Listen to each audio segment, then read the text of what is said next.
Today is Tuesday, June 1st. Today is Tuesday, June 1st, 2021. Coming up on Roland Martin Unfiltered, President Joe Biden, the first president to speak around the Tulsa Race Massacre anniversary on the 100th commemoration. The first one to also call it a massacre. We'll show you some of what he had to say. We'll also hear from some of the folks who were inside of the speech, where I was as well. We'll also hear from actor Hill Harper, who participated in an economic empowerment day tied to the Tulsa Race Massacre Commission. We'll also hear from Congresswoman Maxine Waters, hear from other experts. They talk about the impact of the Tulsa Race Massacre. All of that coming up next on Roland Martin Unfiltered, broadcasting live from Tulsa, Oklahoma, the Greenwood District. He's got it. Whatever the miss, he's on it. Whatever it is, he's got the scoop, the fact, the find. And when it breaks, he's right on time and it's rolling. Best believe he's knowing. Putting it down from sports to news to politics. With entertainment just for kicks, he's rolling. It's on go, roll, roll, y'all. It's Roland Martin, yeah. Rolling with Roland now. He's funk, he's fresh, he's real, the best, you know he's Roland Martin now.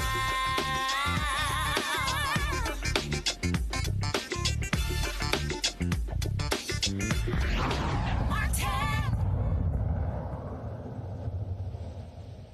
Hey, folks, this is...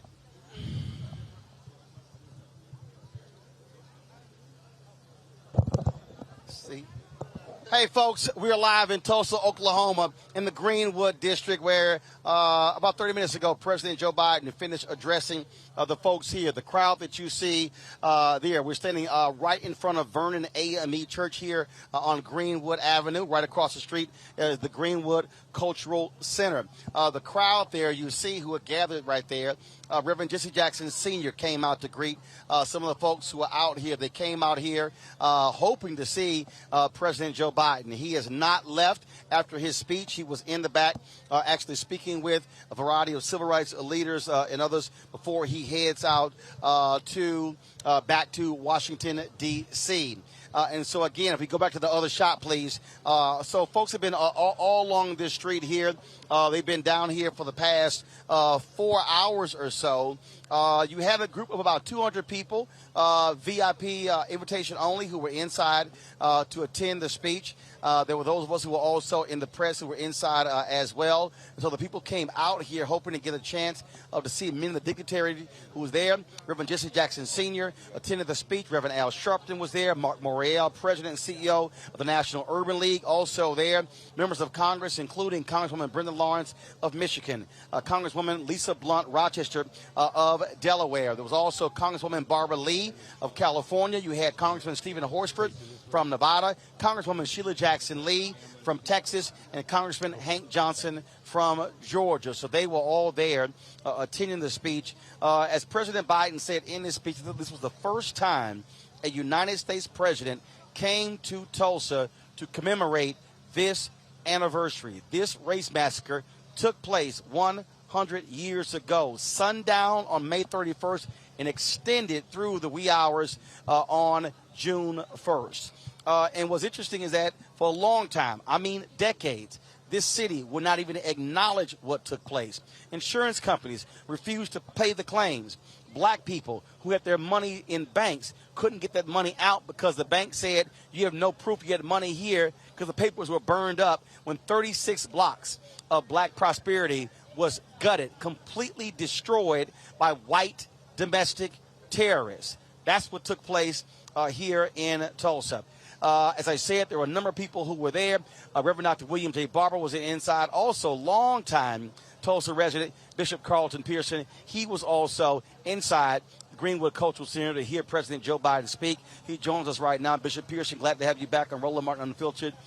Just from your perspective, first of all, what did it mean to have a U.S. president come here to acknowledge that this is real? In his speech, he said this was a massacre, not a race riot. That was the most profound words. Those were the most profound words spoken about this incident in American history, because the president said it. He didn't skirt around it. He didn't act like it didn't exist. He didn't try to soft shoe it. He said it the way it was.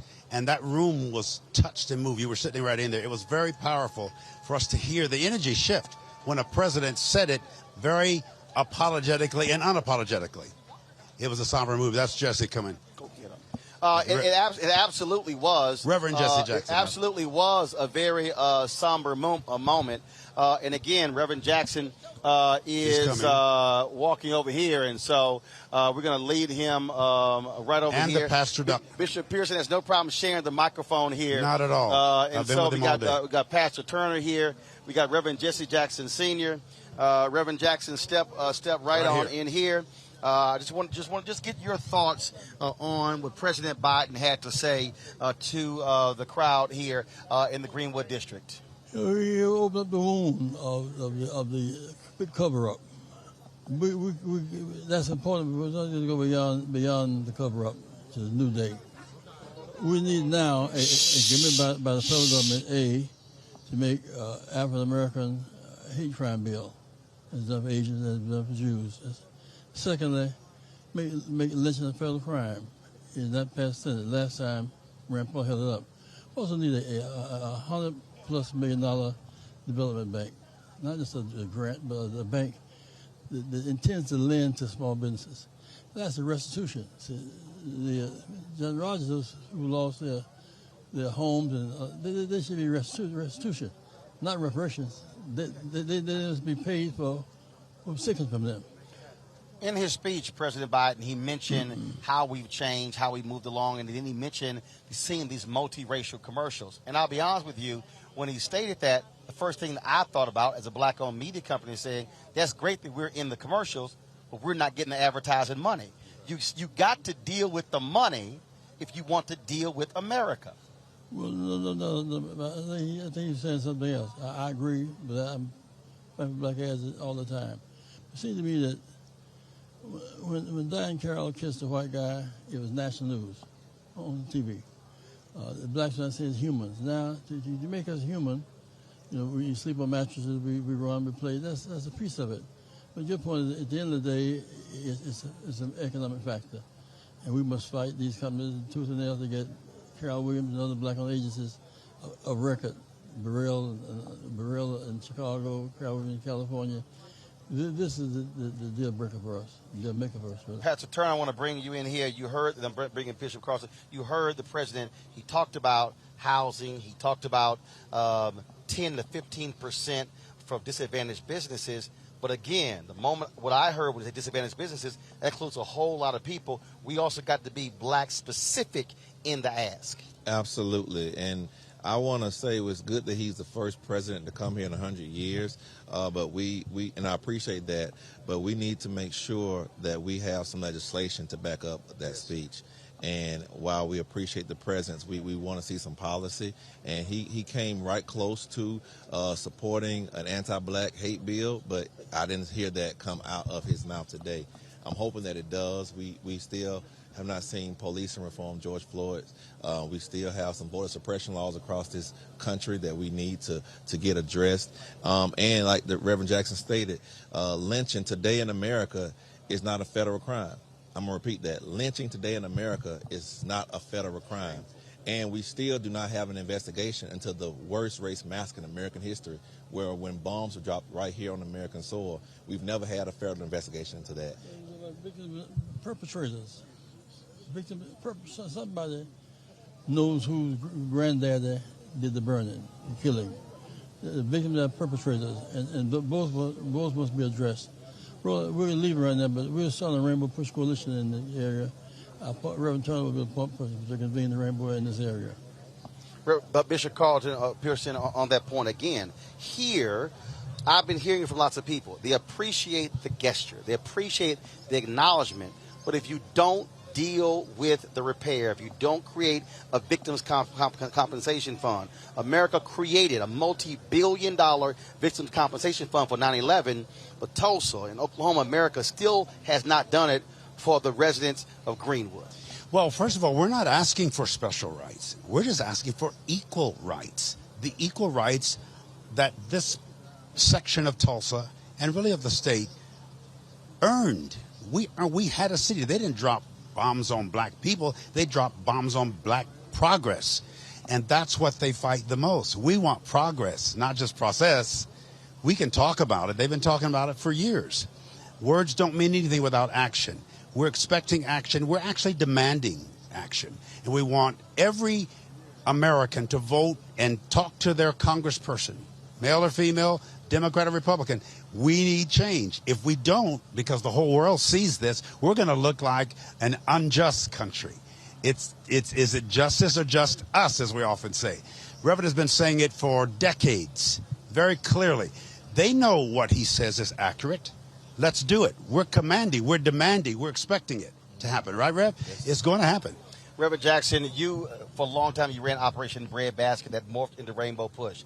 I went over to the convention center today where they had this economic empowerment day, supposedly focused on African Americans. That all of these companies listed as sponsors. And the first thing I said was, are these companies spending money on black law firms, black catering companies, black transportation companies, black engineering companies? That's why Reverend Turner and Brother Bishop are going to form a Rainbow Push Coalition in this area. They must board directors, C-suites, supply contracts, a whole range of. You count on it, Roland. Love you, buddy. Reverend, I appreciate it. Thank you, man. Always good to see you. Pastor Turner, I know you got. I told you about that Omega stuff. Don't start. Pastor Turner, I know you got the revival tonight. Get on with that Kappa stuff. Bishop Pearson, I appreciate it. Thanks a bunch. Y'all need to go.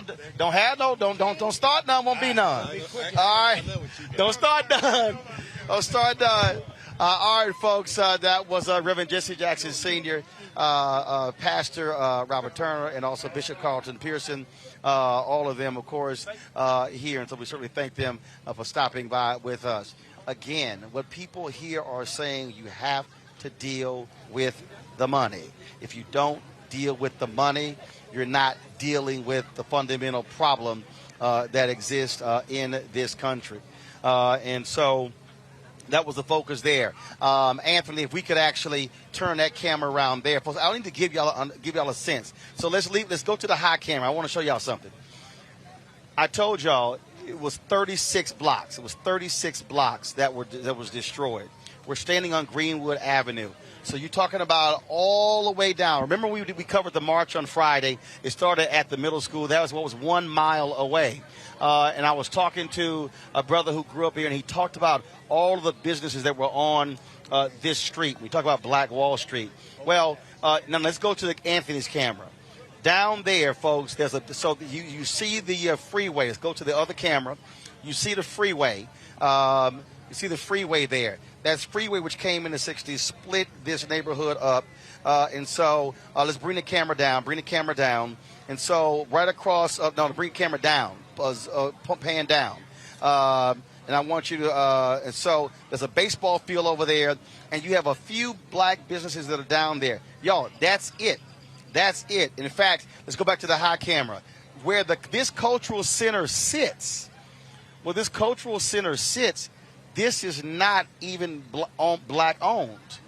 This land is actually owned by the city. And so just so people can understand what was lost. So we'll go back to Anthony's camera. So everything on the other side of this freeway, all of that was land that black folks owned. So you were seeing, switch to the other camera, Anthony's camera. On the other side of this freeway, all of that was black-owned land, and you had a number of businesses. Now you see high-rise structures, you see apartments, you see other buildings that are coming up that are actually being built. And so, again, acknowledgement is one thing. The people here are thankful for President Biden coming here to acknowledge what took place 100 years ago. But this city has not confronted the after effects. They have not dealt with financially. The mayor has repeatedly scoffed at creating a victims compensation fund. Absolutely. Philanthropy in the city has refused to deal with it. Major corporations has refused to deal with it. And in fact, I'm going to do this here, folks. And again, we're going to discuss it a little bit later. Let me just give me a second here. I told y'all when I was talking there exactly what we were seeing. And I know Hill Harper is around here, so I'm going to grab Hill in a second. And so here's the whole deal here, folks. There was as I was telling you, they had an economic conference. I was supposed to speak on one of the panels. Hill Harper was involved. The Tulsa Race Massacre Commission, they put this on. But I want to show. I want y'all to understand, because remember, we have our "Where's Our Money" segment, and a lot of y'all been upset with me, asking me why we keep focusing on this sort of stuff, and why we keep hyping this thing up. And so you should be able to go to my iPad. So take my iPad. This was one of the signs that was at that conference. And so you see they had Black Commerce Street. They had Fireside Chat, the importance of black entrepreneurship in shaping communities, funding opportunities for the new majority, the way forward, innovations, and partnerships. And look down here. Look down here, y'all. J.P. Morgan Chase was the sponsor of those workshops. Now, yesterday, Demario Simmons told us that J.P. Morgan Chase was one of the banks that did not pay out the claims. Also, black people have money in their banks. But they were the sponsors of a black economic conference. Now, come back to me. Let me show y'all this here. So here was another deal that was there. This is another sign of, these are the silver sponsors. Silver sponsors. Go back to my iPad, please, so you can see that. Okay, Capital Group, National Association of Counties, Category Pirates, Moet Hennessy, First Oklahoma Bank, Prudential, Public Service Company of Oklahoma, Prosperity Bank, QT, Boeing, Vast Bank. All of these banks were sponsored of an economic empowerment conference taking place today. So let me go here. You see this here. Other sponsors: Nationwide, J.P. Morgan Chase, Baker, Oklahoma, Combs Enterprises, Deloitte Digital, Salesforce, Walmart, Ord. Okay, sponsors. Here you got more right here. Again, American Express, PepsiCo, Citi, the American College of Financial Services, BlackRock, Acheon Opportunity Fund. Now let me focus on BlackRock. Right now, Jacob Waltauer, African-American who owns Blueprint Capital, is suing BlackRock right now in New Jersey from freezing black private equity companies out of participating in the pension fund in New Jersey, which is worth $80 billion. So here you have BlackRock that's sponsoring an economic empowerment conference supposedly for black folks when they are being sued right now by a black private equity company. And so here are the questions. And again, as I told y'all, I was supposed to be on one of the panels. They lucky I couldn't make the panel. I had to be inside of the bubble here to be on the inside for the Biden speech. But I would have asked those companies while they were there, what is your black spend? Thank you. How much are you spending on black-owned advertising, black-owned media companies? How many outside law firms, black-owned, are you using? How many black accounting firms are you using? How many black catering companies are you using? How many black limousine companies are you using? So you can't sponsor a conference as talking about black economic development But if you are the companies, you are not actually practicing the very thing that you're claiming that you are sponsoring. So that's what you cannot do. Now, just understand, folks. So here's what we're going to be doing. We're going to be contacting every single one of these companies that sponsored this conference. We're going to be contacting every single one and going to ask them with a race equity index, what is your black spin in all of these categories? And then we're going to ask, how can you sponsor a conference on black economic empowerment if your black spin is around 1 or 2%? Do y'all understand what I'm talking about? And so this is what we're talking about in terms of the type of demands that we are making consistently to folks. One of our panelists, Ben Dixon, as well. Now, and to you talked.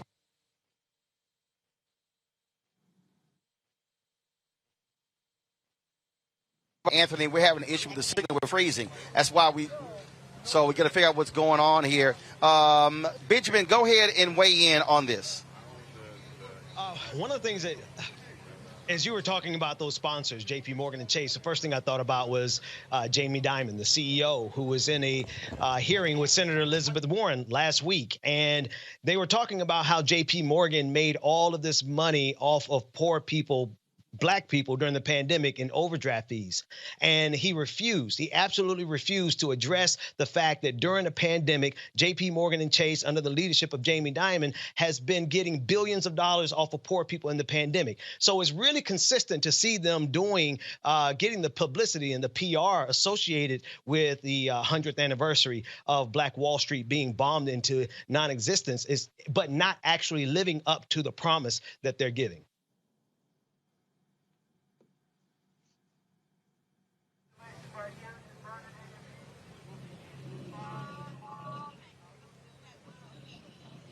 Mustafa?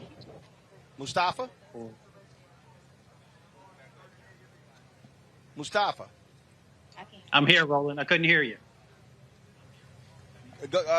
Again, presidential speech is nice, but you got to deal with the money. Without a doubt. I mean, we know that we appreciate the words of President Biden, but we also understand that the federal government has a huge amount of resources that could be dedicated to the rebuilding of the Greenwood district there in Tulsa, Oklahoma. So that has to be a part of the mix. You know, there are literally $500 billion in contracts that go out every year from the federal government. We need to redirect many of those different types of resources, both at HUD, work at EPA, the work at transportation, the work at Department of Labor and others getting focused. And then we have to also make sure that there are real, authentic public-private partnerships. So as we stated earlier, we know that corporations, whether directly or indirectly, have made money off of pain and trauma that has happened inside of our communities, going all the way back to Tulsa and moving forward.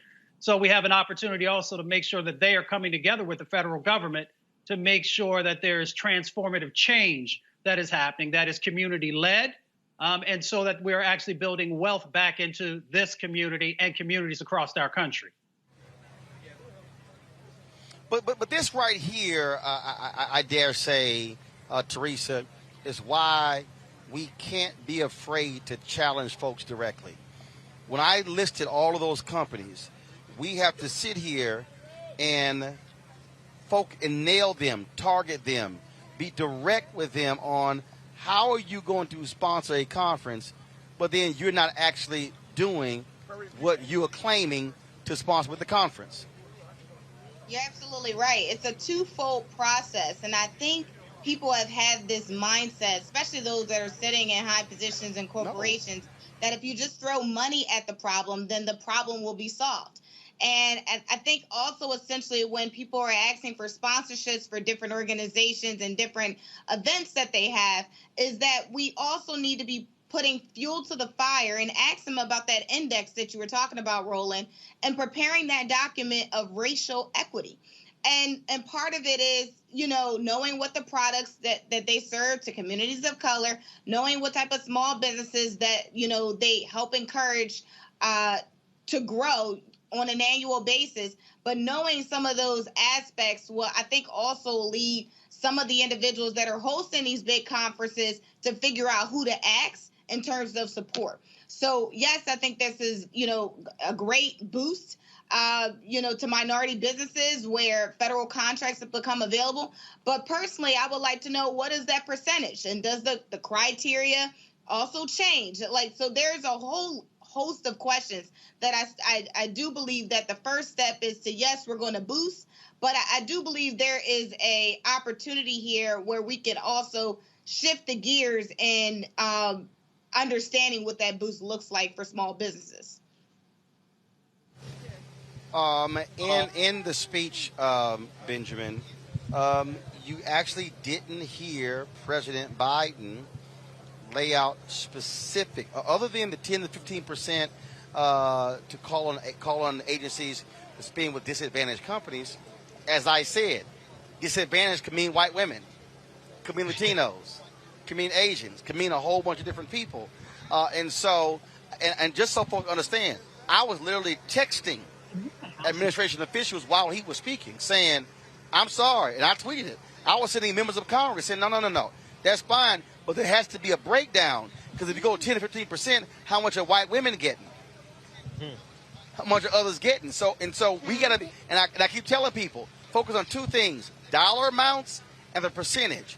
To get both. Don't let them give you the dollar amount without the percentage. Don't let them give you the percentage without the dollar amount. Roland, as you're speaking, I'm thinking about how they're getting their way here, and what I mean by that is that we have suffered as black people in this country a racially specific harm, and you're in Tulsa, Oklahoma right now.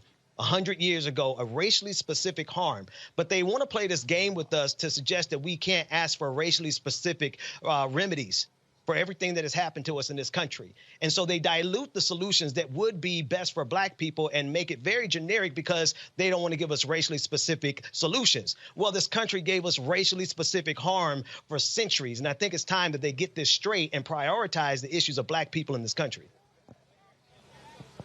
Well, and look, first of all, the Supreme Court Croson decision, Mustafa, speaks to quotas, and it limits what government can actually do. And so we understand that. The point I'm making is, what we can't do is allow folks to say, well, here's the number that disadvantaged businesses are getting. No, I need it broken down. I remember when I was in Illinois, the Chicago Defender, and the state of Illinois came in talking about the $190 million expansion of the Dan Ryan Expressway. And so they came forth and they were talking about how much women got, African Americans, Latinos, and Asians. And they were presenting to the Illinois Black Caucus. And I raised my hand. I said, I'm curious. If you're a black woman, which one of those categories you go in? They said, well, you go in black. I said, if you're a Latino woman, which category do you go in? They said, Latino. So you're an Asian woman, which category do you go in? They said, Asian. I said, well, hell, the W category should be WW for white women. I said, don't say women and then do black, Latino, Asian, if all the women who are black, Latino, Asian go in those categories. That means that W category is really white women. What was the highest amount, the group that got the most money from that Express project? More than 50%? White women. That's why we have to break the data down and not simply accept the large number, percentage, or dollar amount, Teresa. I totally agree. And, you know, even on a local level, Philadelphia has probably the largest spend on city contracts there is thus far. And I've also made a complaint regarding what does some of those dollars look like, you know, being, again, the categories, a woman, a black woman. The only thing I'm missing is the LGBTQIA designation. But, I mean, even in those two categories, being a woman and a minority business, I only get credit for one of them. And so even if I start to look at that breakdown and I'm like, that's interesting, I still now have to find a minority business, even though I'm a 2-for-1. So it's so unfortunate because the devil is really in the details here. And I think if we're starting to say that minority businesses or small businesses are the backbone of the community or backbone of the economy, well, I would say the community too, but the backbone of the economy, we really need to start to take a look at how the minority businesses are trying to grow in this new system of how they pretty much proportion out some of those business ideas. And I think if we talk about the larger issues, it is, trying to figure out a model that I believe it exists. It's just people have to say yes to, right? So the governors have to say yes to, city council has to say yes to, mayors have to say yes to, but putting this plan together in order for us to find a solution that everybody can eat at the table and not just one side of the sword. Absolutely. Joining us right now is actor Hill Harper. He was the host of the Economic Empowerment Day taking place at the Convention Center as part of the Tulsa Race Massacre Commission. And Hill, one of the things that I was saying was that I listed all the sponsors. And the first thing I said when I went over there was, how do they stack up on their black spend? Which is what we have to be saying. We have to be sponsoring a conference is one thing, but are you spending with black-owned companies? Absolutely. In your daily business? Because probably what they gave for the sport conference pales in comparison to what they actually are spending every day in their companies. Without question. And where we're talking about Tier 1 capital, where we're talking about access capital, where we're talking about supplier diversity, any of that spend is part of recirculating dollars. We have to bring dollars back into our community and then recirculate them. And it's not, and you're right, if it's not happening, particularly on the issue that I heard you talk about when Reverend Jackson was here about reparations for survivors, H.R. 40, these types of things. Yeah, that's going to pale in comparison to what companies are spending the billions and billions and billions on actual incoming supplier diversity initiatives. And all these companies, yes. And in fact, John Rogers has been saying, John Rogers said, don't even use supplier diversity. He said, don't even use that phrase at all. He because said, you think it's a diversion. Absolutely. John, I interviewed him earlier. In fact, I'm going to be talking with him. We're going to show the interview a little bit later. He said, no, we must use what is your black-owned spend. He said we cannot allow them to finagle their way out of that because, to Teresa's point, when they bring in LGBTQ women, white women, bring in everybody, then all of a sudden you see this large number, but then you go, no, I need the number broken down. Right. And so, same thing. So now the hot craze today is DEI, diversity, equity, inclusion. Because, see, all these DEI jobs, they have no P&L responsibility. Yeah. They have no staff. They got no budgets. Yes. But ultimately, Roland, for me, and I'll be honest, because people ask me about whether it's politics or whether it's spend, I think we have to just look in the mirror ourselves. We already have $1.2 trillion of buying power in our community. Right. And we'd be the 15th largest GDP in the world if we were a country, yet we don't spend that intentionally. A dollar leaves the black community within 6 to 7 hours. And if that's the case, we cannot build wealth unless we're recirculating the dollar. That, to me, is even more important than asking PepsiCo who their supplier is. That's for real. No. We got to fix our own house. No. But here's the deal, though. They can happen simultaneously. Here's what I mean that. Right. So when Byron Allen filed his $10 billion lawsuit against McDonald's is spending 2% of their media money with black-owned media. Yet 40% of their revenue is coming from black customers. Absolutely. So we're actually spending our money. What I'm arguing, there's a return on investment. Exactly. That is, without us, y'all in trouble. General Motors, 11.4% of all GM cars bought by black people. They were spending 1% of their money with black media. Yes. Now we got to start asking the brother who was a general counsel. He since left at Coca-Cola. He challenged all the law firms saying, I'm going to start taking business away from you because y'all ain't serious about diversity. What I'm saying is this is where we say, no, there's about to be a return on investment. No, brother, we live, brother. There's got to be a return on investment when we are making these demands because the companies are profiting from our spend. Without question. Roland, let's think about tech. We make these tech platforms billion-dollar companies. We just made Clubhouse a $4 billion market cap in beta because black folks got on that app. We made Black Twitter, made Twitter. You're right. Our culture has been monetized. We monetize companies with our dollars. The question is, how do we keep the money in our community? Yeah. How do we get to monetize blackness? We have to create our own companies, our own tech, and support, just like what you've done with this platform. This is why folks have to understand how powerful what you're doing with this platform. This is called self-sovereignty. This is called using technology, state-of-the-art technology, to own your platform. And if we focus on that, using decentralized technology, using the state-of-the-art stuff, doing this. To me, you are the light of what we need to do. You're doing it in media. We need to do the same thing on tech platforms. We need to do the same thing in fintech. We need to do the same thing in all of these areas. Well, I'll give a perfect example. You talked about Clubhouse. So Isaac Hayes III has created his app fan base. Yes. Which allows for you to actually get paid for your content. Yes. So we need this crowd fund. I invested $50,000 in this crowd fund. And when I was saying to people, to your point, we made Clubhouse hot. We can just as easy make fan base hot. Yes. We can $4 billion valuation. This black-owned app could be a $4 billion valuation. He has chat rooms like Clubhouse. He has photos like Instagram. I can do videos like Instagram. And I think you can do private stuff but like to your point, OnlyFans. It has to be intentional. It does, and that's why I launched the blackwallstreet.com and the app, and we launched it last night on another platform that brothers run called Earn Your Leisure, the #1 fintech podcast out there right now. Brothers doing it, and they're doing it very well. Wall Street Trapper was there, another brother who's talking about finance. The blackwallstreet.com is a digital app that we're launching to let people invest in Bitcoin and not have to go through the Coinbases, the Cash Apps, the Venmos. So explain that. So I've had some people.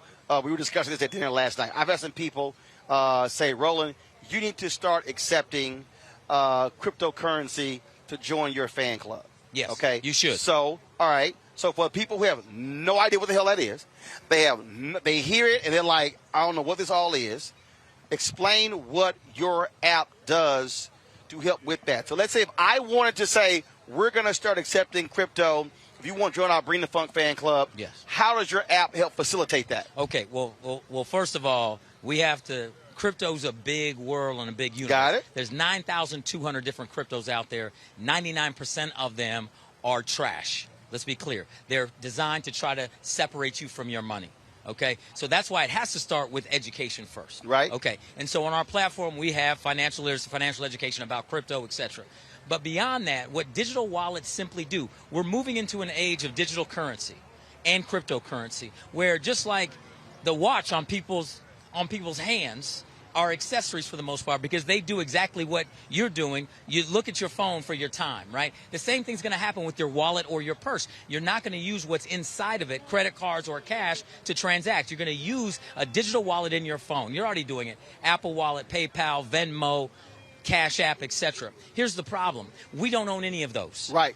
And I just said, right on this street 100 years ago, a dollar circulated 60 to 100 times, which was a year, 2 years or more within the ecosystem. Right now in America, a dollar leaves the black community within 6 to 7 hours. If we don't start owning our own digital wallets, it'll be leaving within 6 to 7 seconds. That's why I created a digital wallet, an app. Now, why are you able to buy only Bitcoin on that app?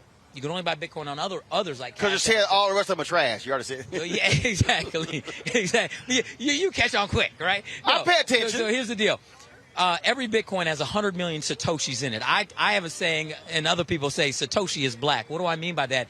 We finally have a fair, decentralized type of currency that if we index in early right now, the entire world will have to come through us for access to that asset. 95% of black Americans keep their portfolio in cash. They keep it in cash. Why is that a problem, Roland? It keeps us poor. Why? Because cash is a descending value asset. They printed 22% of the circulating supply of money last year. If we're in cash, every time your head hits the pillow, you wake up poor the next morning. The wealthiest 1% keep 95% of their assets in things other than cash, ascending value asset classes, real estate, fine art, blue chip stocks.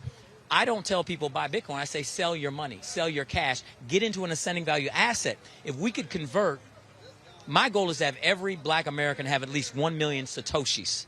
In today's money, that'd be like $380.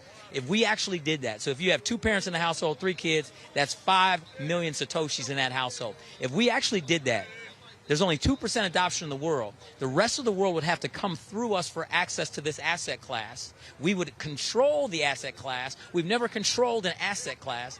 And therefore, the price rises, and we actually are having and holding leverage. It's about creating leverage. And that's why us adopting Bitcoin and buying it through our platform creates power and leverage. All right. Where can people get the information? They go to theblackwallstreet.com, put your email address, and we will send you that. Or just go to Google Play or your app store and download actually the app, The Black Wall Street. And here's the deal they got to understand. We're building this so it's unbreakable. They're not going to be able to come and tear it down like they did here, right? And therefore, folks are going to have to go through a real stringent process when they load it. They're going to KYC, which means know your customer. People are like, I just want to come on and start just buying. No. You got to take your time, connect your bank account. It's a process, but it's a process worth doing. And I believe I'm going to make a big prediction right here, Roland. This is the first time I'm saying it, and since we're live, I want to say it.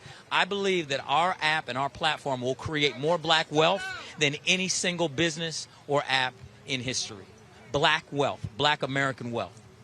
All right. That's a prediction. That's it. Hill Harper, I really appreciate it, bro. Thanks a lot. Appreciate you, man. Continue doing what you're doing. You are our hero in the media space, and we have to support you and start accepting Bitcoin. 5 years from now, you come up to me, Hill, that interview, I don't know how people saw it, but at least that was the most valuable interview I ever had because I'm sitting on a bunch of Satoshis, and they're going to be worth a lot. All right. All right? Hill Harper, I appreciate it, brother. Thanks a lot. Thank you. Just another alpha man doing his thing. Right. I appreciate it. I'll take the microphone. I appreciate it, Fred. Folks, I had an opportunity to talk with the folks with the Human Rights Watch at Saturday's Descendants and Survivors and Descendants Luncheon about the work that they're doing across the country to deal with the issue of reparations. And so here is that conversation.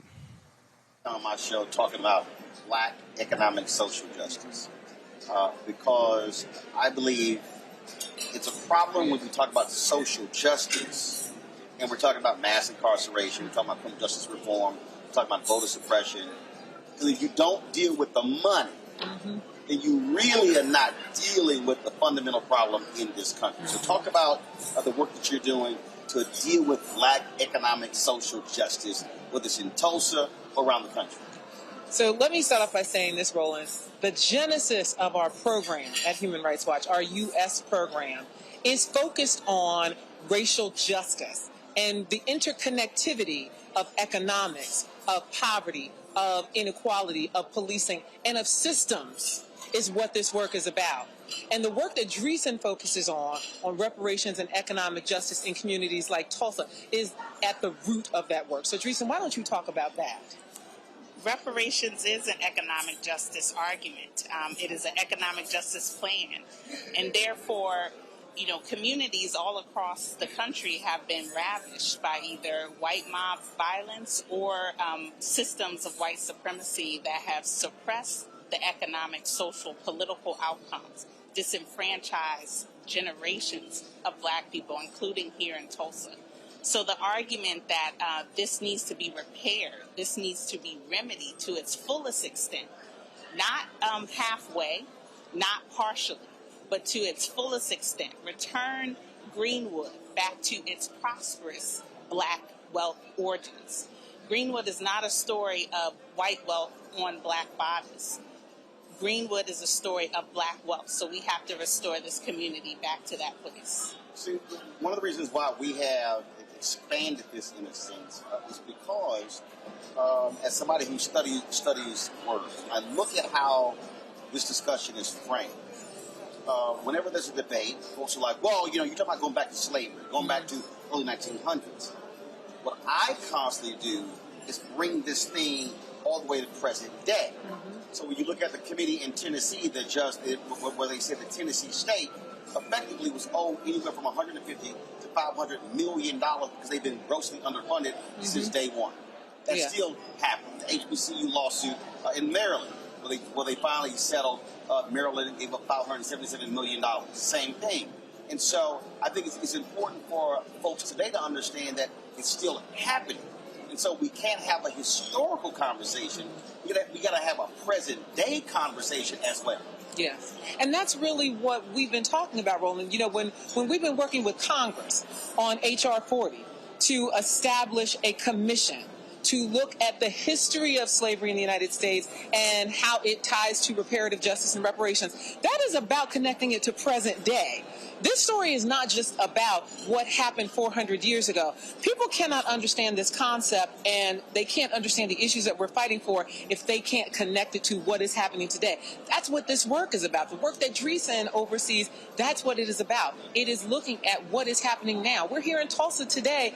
We're not just talking about things that happened 100 years ago. We are telling the story and making the connection between that and everything that has happened in between up to 2021. See, I think they can make the connection. They don't want to make the connection because in their minds, like, well, you be taking my money. That's why I go, okay, were you vocal with the 9/11 Victims Compensation Fund?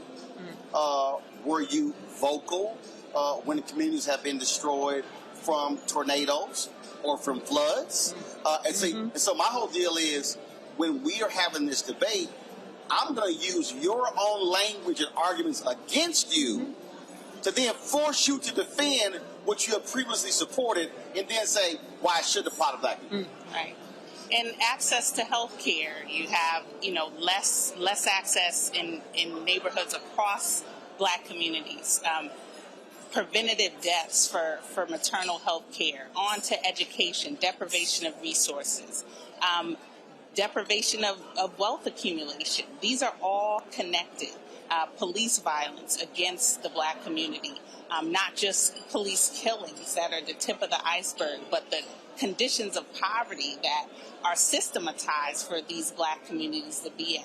Redlining, urban renewal, racialized segregation policies. These determine the health outcomes, the education outcomes, the employment outcomes of black people across America. So how are you also keeping up with these success stories? The reason I say that, I spend lots of time studying the Black Freedom Movement. And a lot of people focus on marches, events, speeches. But there was a strategy behind it. And one thing that Dr. King always talked about was we have to be constantly celebrating even small victories so people now realize that we're actually making progress. So talk about that. Places where what you're describing is being done, has been done, so people understand that it's actually happening, that we're not having a theoretical conversation, a rhetorical conversation. You're actually seeing results of this. Right. Across the country, you're seeing reparations efforts at the institutional and the local level and at the state level. You had Evanston, Illinois, implementing its first phase of its reparations program for housing remedies. You have places like Amherst, Massachusetts, cities in the South that are examining not only the past, but how the past impacts present-day outcomes. But they're not all calling them reparations. They are not. Because I want you to add that as well, because that's important for people to understand that, again, the word scares the hell out of white America. So there's also examples of places where they are achieving the same result, but calling it something else. Yes. Right. And there's a benefit to bringing attention to what reparations will do and what racial equity and good public policy should be doing anyway. The government should be doing racial equity policies anyway. Reparations helps close the gap so that those equity policies can actually be implemented and impact people's lives thereafter. If you do not repair the harm, then there is no impact on those equitable policies from there on. So some cities are going to call it a racial equity program. Some cities are going to call it reparations. But there's a specific process with reparations where communities have to determine their recipe for repair. Governments can't say, this is your reparations, here's your history center, this is your reparations. The community has to determine based off of the harms they've experienced, what that reparation should look like. Well, see, for me, I'm not including history centers. On this issue, for me, I'm dealing with money. So I'm not interested, and there's no disrespect to what people have done, but I'm not interested in museums, centers, whatever the heck. I'm looking at what happened in Florida with Rosewood, where they created $2.1 million for scholarships. Okay, that's benefiting those students. Now, some will say, well, but not others. But bottom line is, I'm interested in money. The efforts that we are in, how we are going after these companies when it comes to not advertising with black-owned media. Same thing. And so there are multiple ways in which are different strategies people are employing. And I think that's also important for people to understand that there's no one strategy. Yes. There are multiple strategies. You got legal teams use multiple legal strategies to achieve the same goal. Yes, and that's what we civil and human rights lawyers do. You know that, Roland. And this is what people need to understand about reparations. As Dreesen was just saying, it is not a one-size-fits-all. It is a panoply of options that are available when we're having this discussion about reparations. So the same things that you were just talking about are a part of that. When we talk about, monetary relief, when we talk about improving communities, when we talk about improving healthcare systems, educational systems, all of that has to be a part of the conversation on reparations. So yes, money is a part of it. I'm glad you're focused on that. But so are these other pieces that we are talking about. It is all a part of this large collective effort to provide reparative justice and to make these communities whole again. And that's why, I think it was Forbes or Fortune, one of them just did an article that said there was some $50 billion that was actually given by corporations, and very few that is being spent. I think we also have to really change the mindset of even our community, where we get folks to understand that philanthropic support is not the same as investment. Yes, exactly. And I think what has happened in the black community, what we've had an emphasis on philanthropic support. We've had an emphasis on corporations who are giving to the Urban League, giving to the NAACP.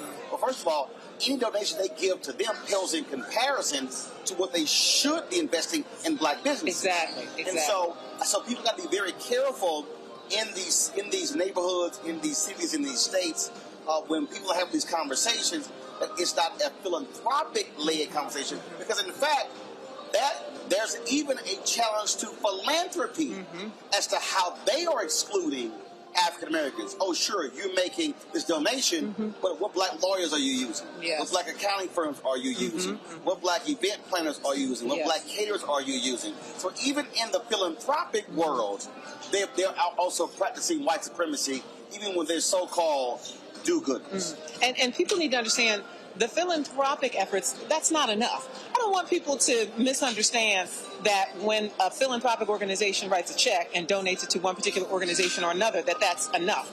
That's not what this is about.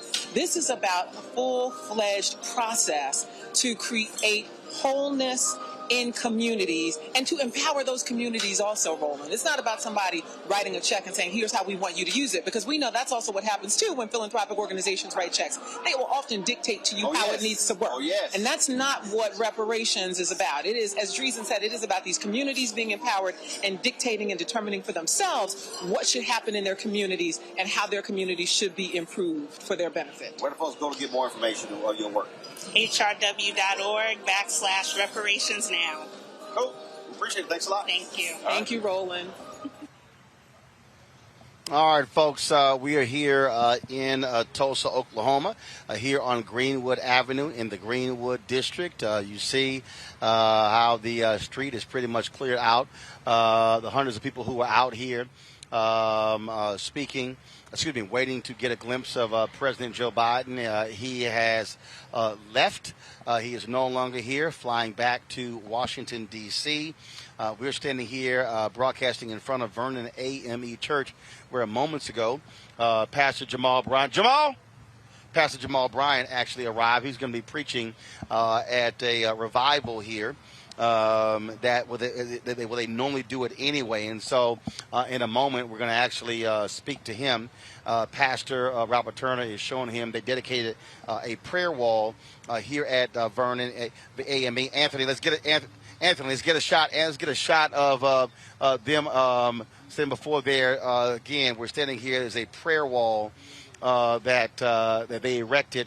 Vernon AME. This was where 100 years ago, black folks who were attacked. Actually, let's just do it right here. Let's use this camera right here. The black people who were attacked by white domestic terrorists, they fled here to the basement of the church. It was over here. Jamal, come on over here. I'll talk to a Kappa. Let me give you the microphone here.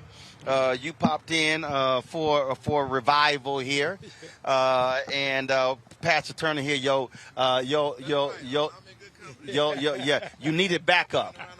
You needed backup. So we've been talking about folks appreciative of acknowledgement, but if you don't deal with the money, then it's just a feel-good moment.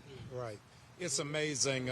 Dr. William Barber has carried the real torch of Dr. King, who understood the next step after civil rights was civil rights.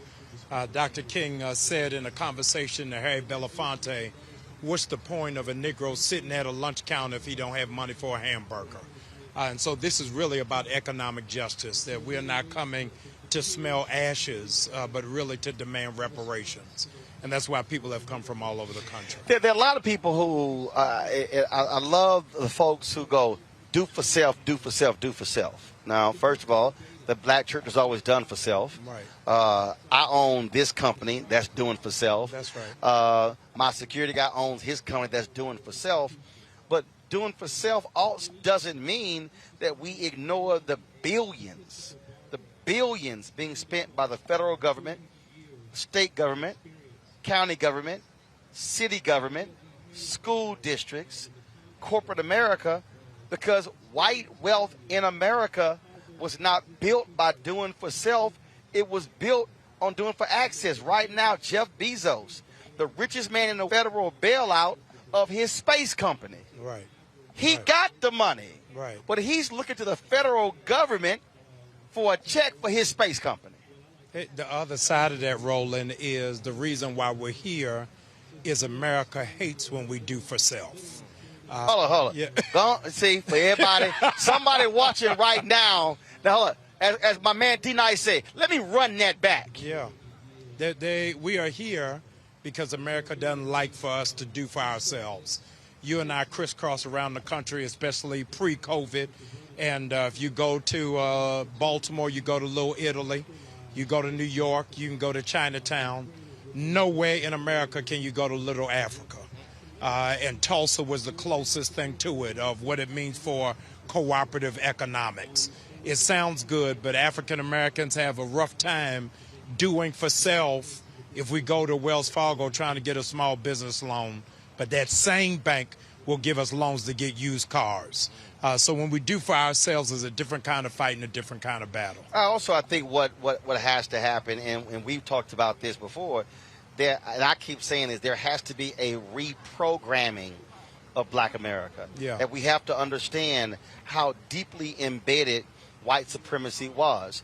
When I'm going to play the video later, when President Biden did the tour of the Cultural Center, he asked the sister, well, after they rebuilt Black Wall Street, what happened between 1925 and 1950?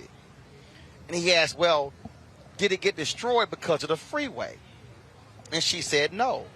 She said, and I saw her, and I saw it in her face like, damn, I got to actually say this, but I don't want to say it. She said, no, actually what did it was because with integration, black folks spent our money in white establishments because we wanted to have the freedom to spend our money in a white establishment. If you read Gerald Horne's book on Claude Barnett, it says Claude Barnett's Associated Negro Press and the Jim Crow Paradox.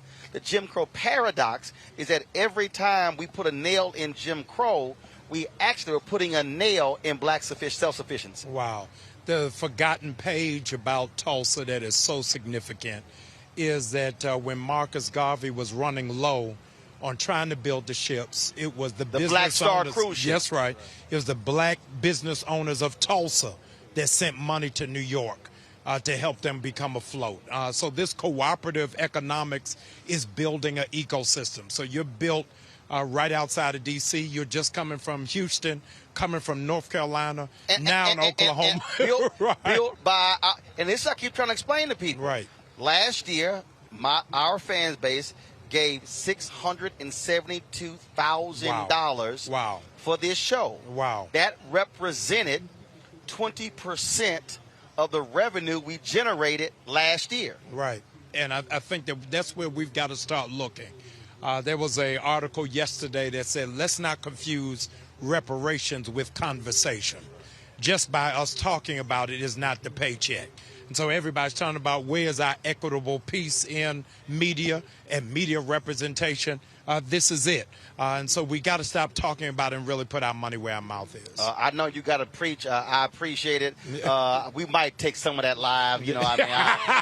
But when you did mention Dr. King and Reverend Barber, yes. That's two alphas. Y'all go ahead. No, it's all right. It's all good. Yeah, I'm going to give you that. I can't even fight that. But I already hurt his feelings early when I told him, I said, you can't even take Kappa Alpha side because you got to say alpha. Y'all go ahead and go. You're going to preach.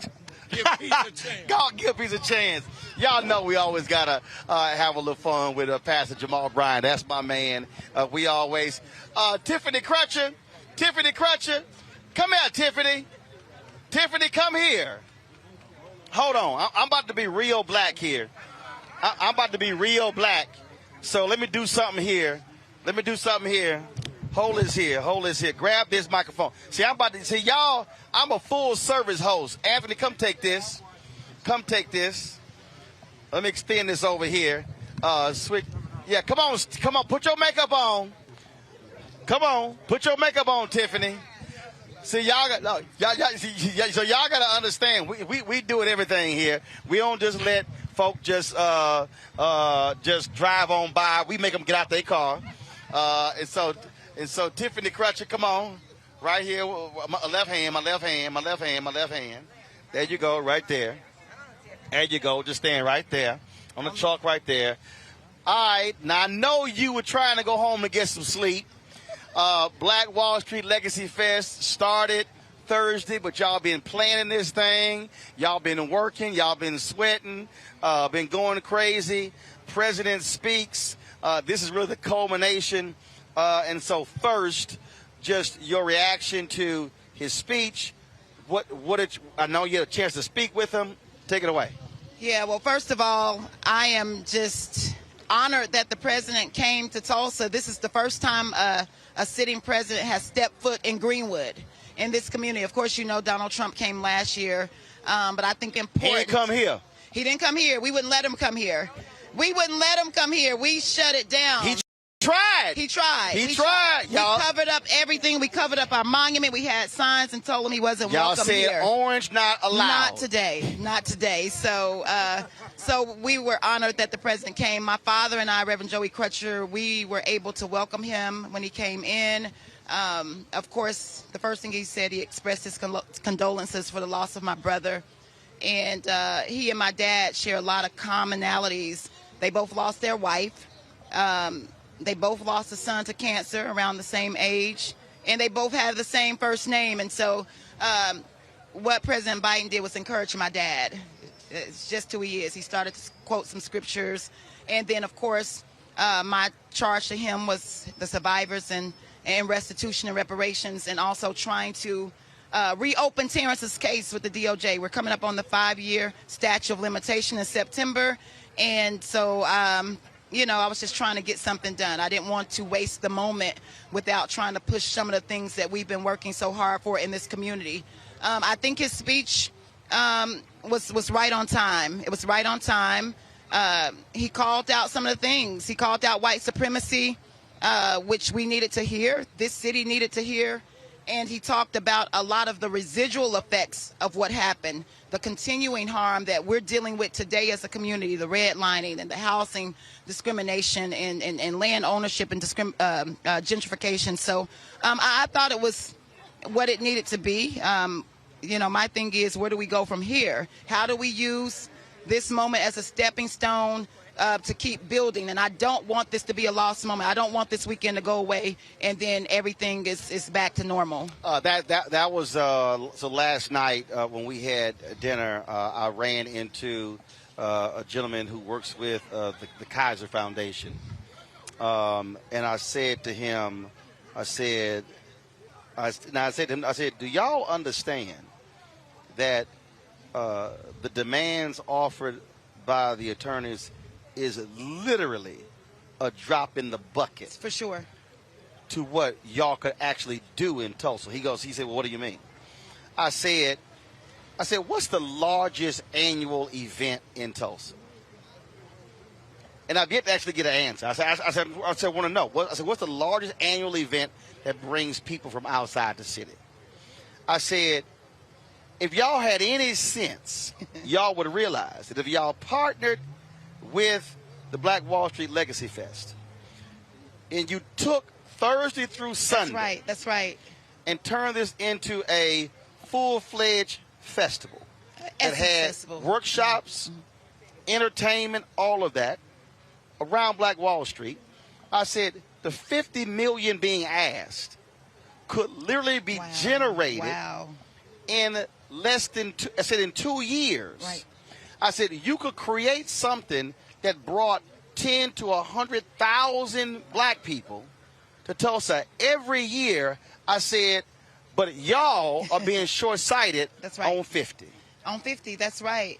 And it's just not about that. And then he said, well, I would love to get you together with my boss. I said, set the meeting up. I tell your boss the same thing. Good. I said, but you got to meet with community folks. That's it. And say, we're going to do this thing together. I said, because otherwise, I said, your hotels be filled up. Your restaurants be making money. There were white folks in New Orleans who shut down in the first few years of Essence.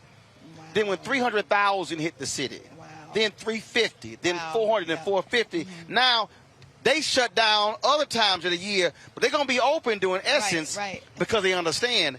And I'm like, that's what it is. That's what it is. And so, I mean, I appreciate you raising that point, because a lot of times a prophet isn't wanted in its own backyard, and you know, it's not what you say, it's what you keep saying. And when they hear it from other people, that really helps. And so I'm just so thankful for everybody that's come to Black Wall Street, the Congressional Black Caucus, our civil rights leaders, our black media, to really help us amplify this story and to echo our voice. I mean, that's what it's all about. And we're getting ready to debrief right now.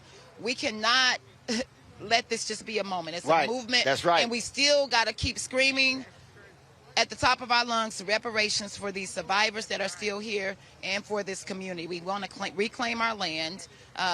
We want to control our own history. We want our children to have scholarships for the next 100 years. We want tax abatement for the next 100 years. There's been no atonement, and we need it, and we need it now. And we cannot waver. I mean, period. Well, I tell for everybody who's watching, I need y'all to understand, it was invite only on the inside. When I got here Thursday, when we met, I said, hey, Tiffany, they got to have black media in the room. She's like, absolutely.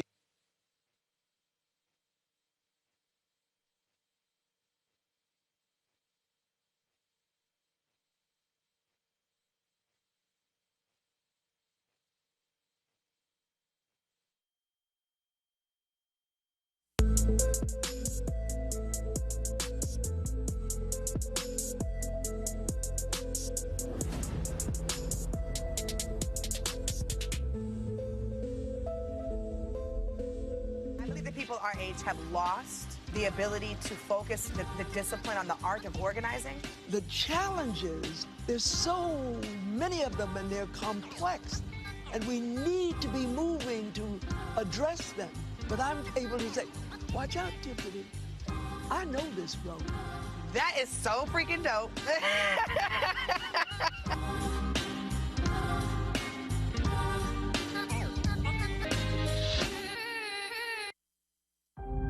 proud of the officers I worked with on January 6th.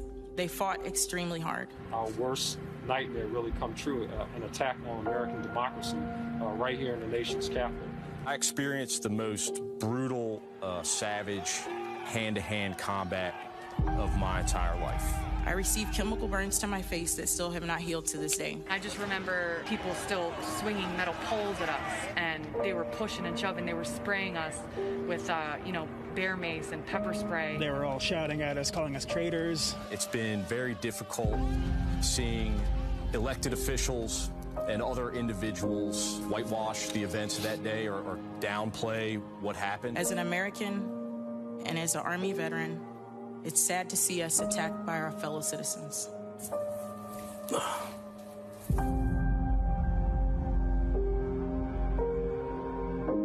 Midas Touch is responsible for the content of this advertising. I believe that it's movement time again. In America today, the economy is not working for working people.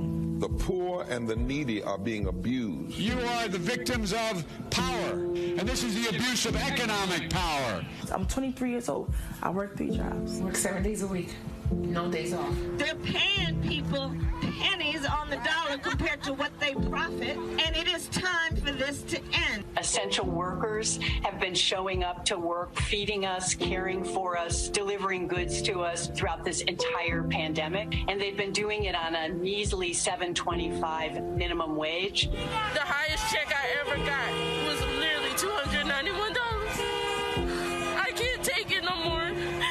You know, the fight for 15 is a lot more than about $15 an hour. This is about a fight for your dignity. We have got to recognize that working people deserve livable wages. And it's long past time for this nation to go to 15 so that moms and dads don't have to choose between asthma inhalers and rent. I'm halfway homeless.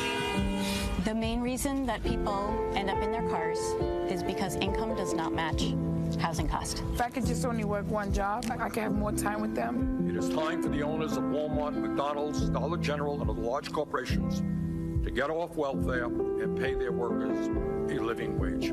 And if you really want to tackle racial equity, you have to raise the minimum wage. We're not just fighting for our families, we're fighting for yours too. We need this. I'm going to fight for it until we get it. I'm not going to give up. We just need all workers to stand up as one nation and just fight together. Families are relying on these salaries, and they must be paid at a minimum $15 an hour. $15 a minimum. Anyone should be making this to be able to stay out of poverty.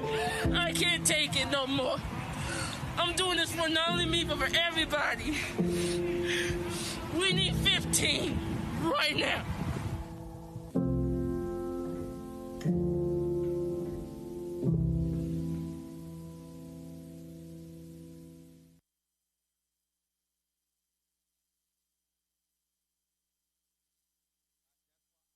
Black women have always been essential.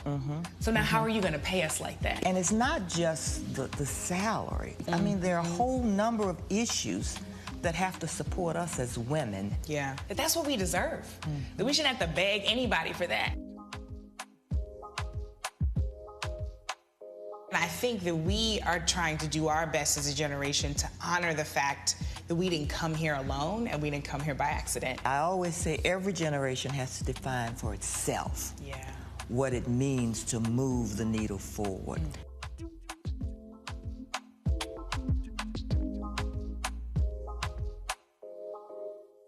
Hi, I'm Kim Burrell. Hi, I'm Carl Payne. Hey, everybody, this is Sherry Shepherd. You're watching Roland Martin Unfiltered.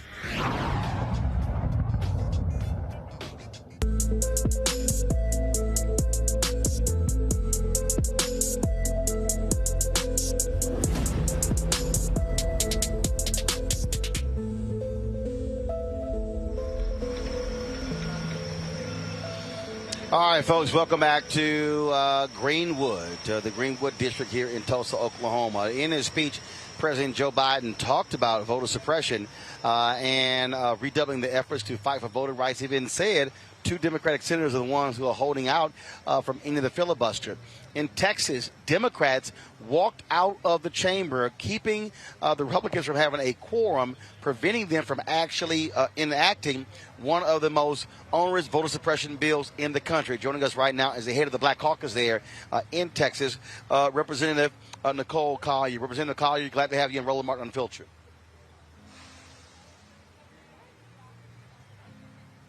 I'm not able to hear her, so if you can unmute yourself. Can you hear me now, Roland? Now we can hear you. So I appreciate it. Thanks a lot. So talk about that bold move to walk out of the chamber. Look, y'all are limited. Republicans control the House and the Senate, but that action kept them from being able to pass that bill. Explain to people what happened. So, yes, so the process of how SB 7 was handled is no different than how the legislative session went the whole entire time.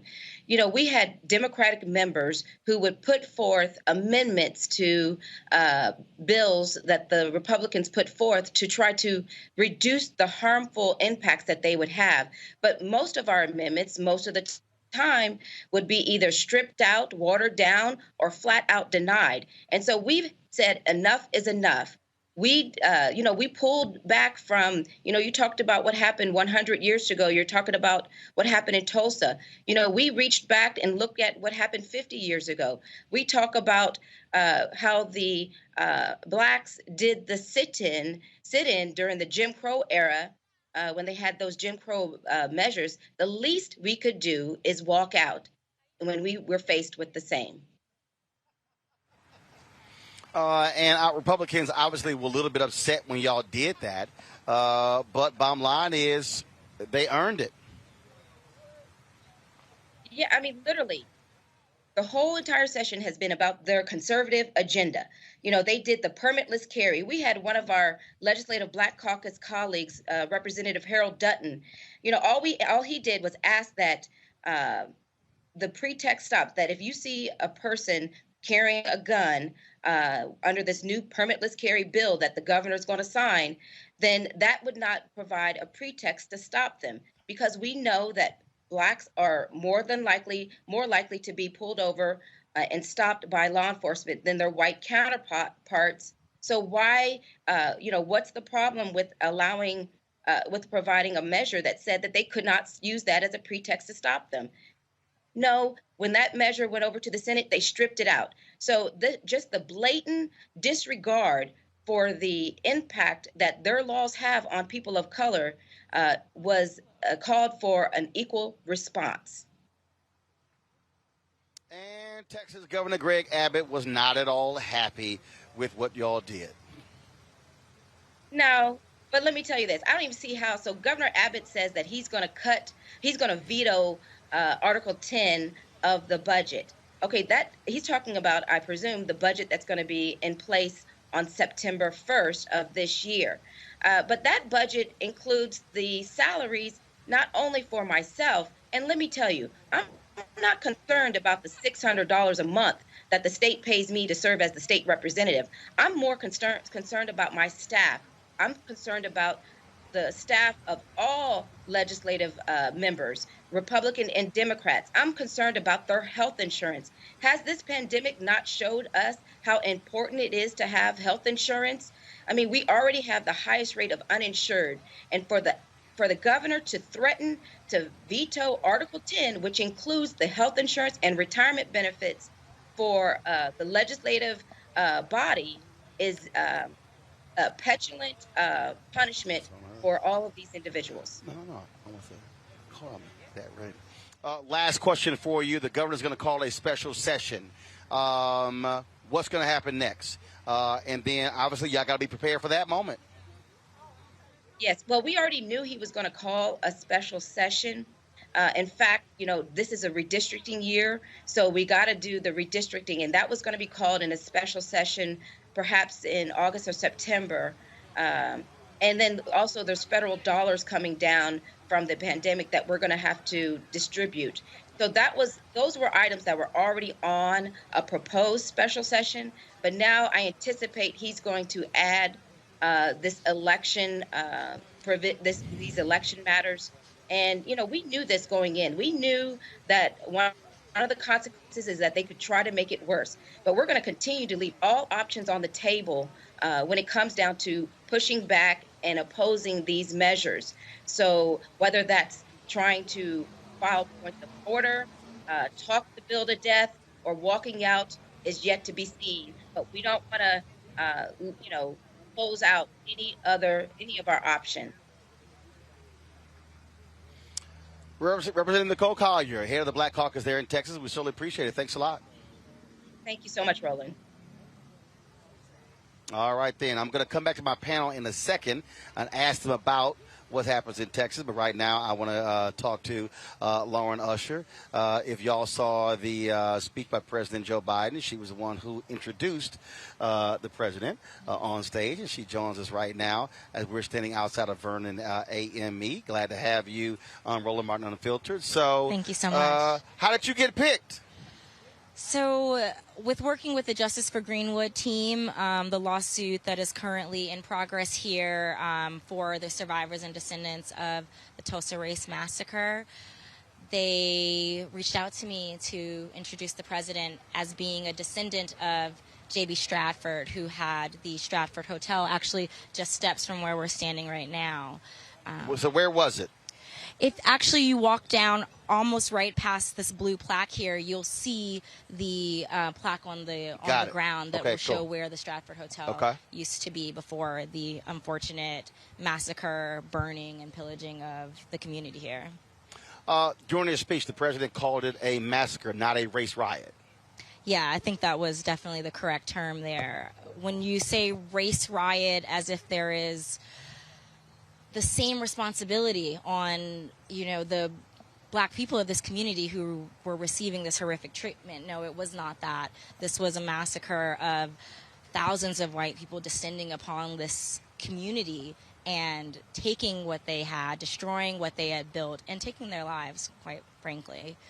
So he's naming it rightfully so, and I think it's part of a reckoning we're doing in the U.S. right now of talking about this dark history in Tulsa and in so many places around the U.S. that went through these terrible bouts of racial violence. Jelani Cobb, the journalist, sent a tweet out a couple days ago where he said he was surprised the number of whites here in Tulsa who he talked to who still doubted this happened.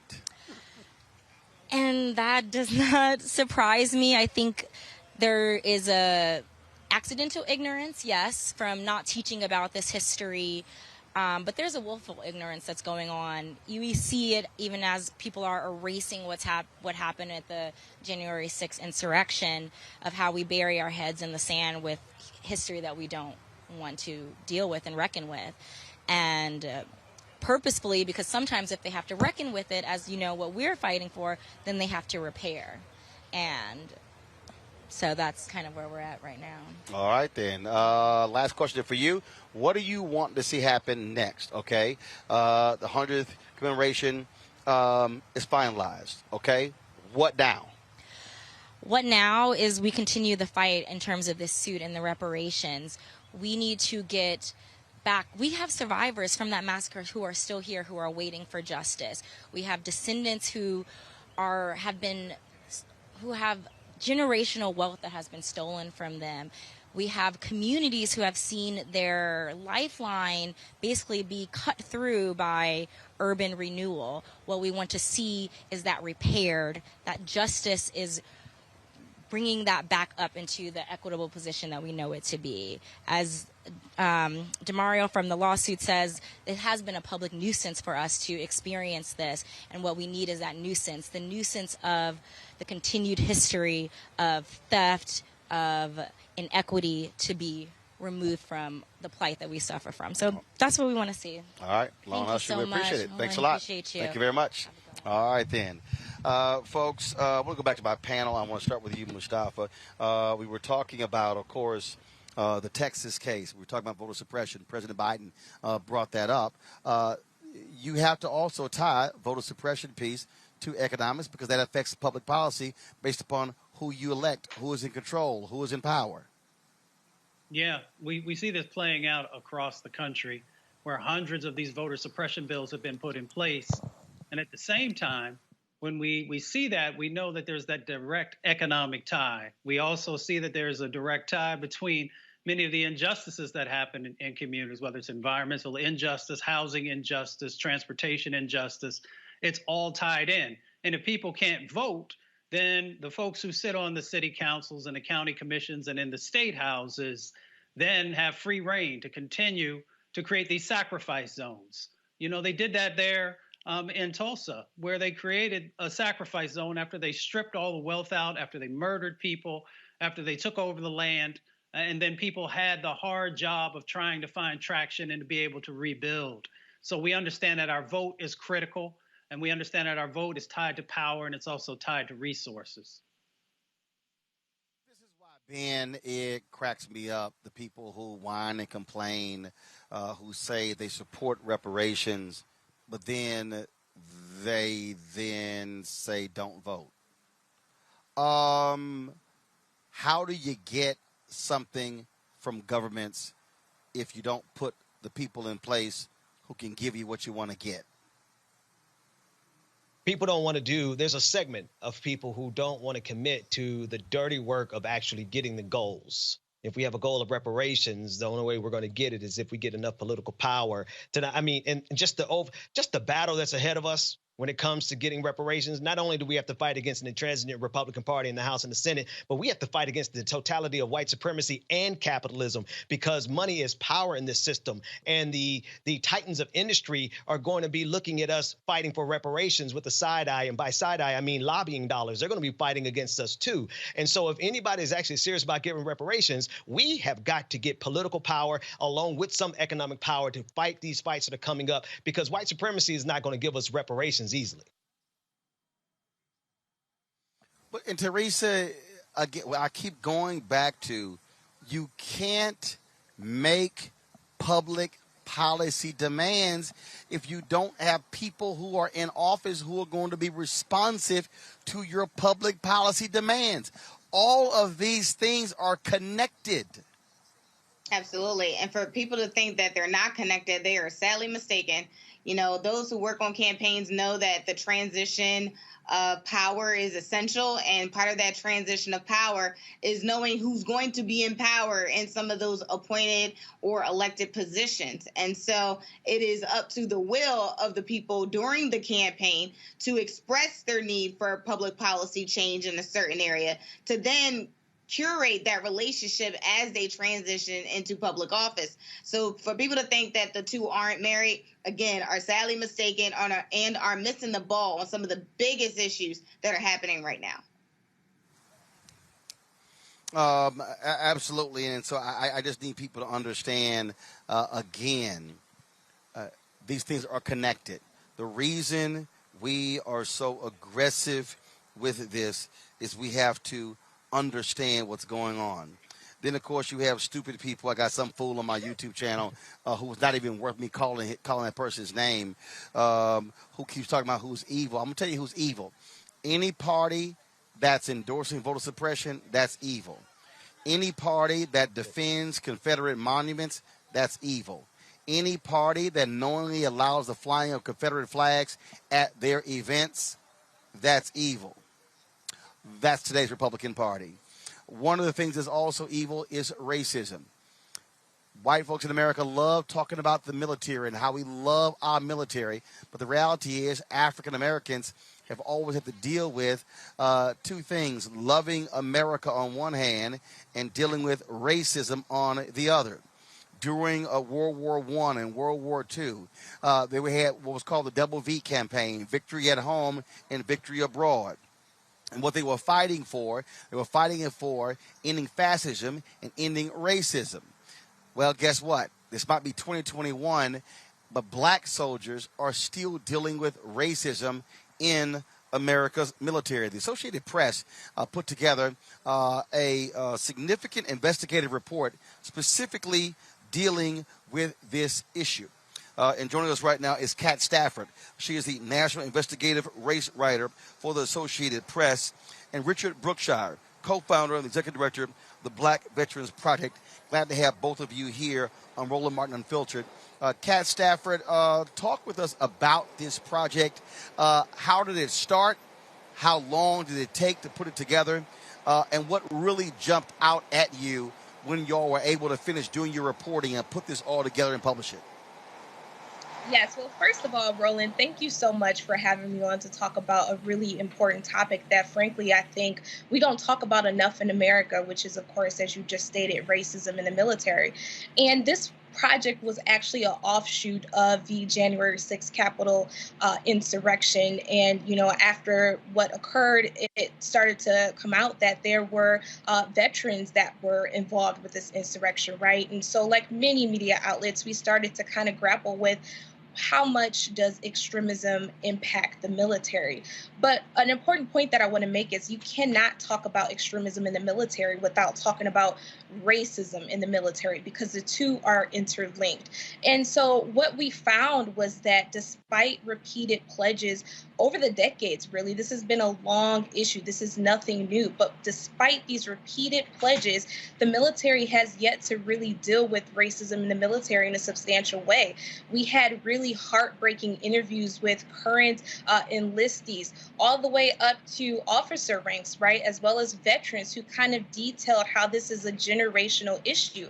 And some of our main findings were that the military's judicial system does not have an explicit category for hate crimes, which makes it difficult for them, right, to really figure out how big of an issue is prejudice in the military. We also found that the Defense Department does not have a real way to track how many troops have been ousted for having extremist views. So these are really concerning things that we have seen a lot of organizations really pleading with the Department of Defense to address. Now, we did get a response from the Department of Defense, and they said this is something that they are working on. They pointed to several measures, such as increasing implicit bias training. But again, you know, from the folks that we talked to who are on the ground, they said this isn't just the issue of us feeling uncomfortable. You know, we had service members who were telling us just horrific stories of being called racial slurs, being passed over for promotions. And the key thing here is, yes, racism exists in all of America. So, of course, it may exist in the military. But when you're talking about folks who are in life or death situations, there's an added layer of danger that comes with this, right? And so people are really pushing and hoping that with now Defense Secretary Lloyd Austin coming in, that he will really impart some systemic change. But again, this is change that needs to take place across the board on every single base. Richard, I love when white folks think somebody black gets in a position that racism just all of a sudden goes away. We have our first black Pentagon secretary, retired four-star General Lloyd Austin. Of course, we've had other black generals as well. And the point that we keep making is just because one black person gets a high position doesn't mean that racism all of a sudden has evaporated. The military, and in this investigation, they talked about people who are on present-day duty of what they're dealing with, the kind of racism in all branches of the U.S. military. Yeah. Well, first, thanks for having me. We started our project about 3 years ago because we saw that there was a lack of real digital conversation about how racism pervades the military, but also how it's tied to the present day manifestations of disparities that we see around veterans. And one thing I like to say when it comes to Secretary Austin, though I believe his appointment is important, we've had a black commander in chief, right? And so these things remain pervasive. Questions from my panelists. I want to start with you, Mustafa. Your question for Richard and Kat. So what type of additional training do you think that those who are in leadership need to be able to make real change happen? And the other part of that is what type of accountability needs to be tied to that training, so once someone is trained, then they're held accountable if they don't live up to that? I'll jump in there.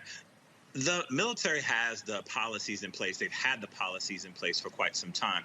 They don't want to carry out those policies because of what the implications might be. Because racism exists not only from the bottom in the enlisted corps, but all the way up to the top brass of the military. And so when you start to have a conversation about race and their focus on extremism, I believe is a misnomer, right? Extremism, how do you even qualify that? Somebody has to become a neo-Nazi and go commit a hate crime.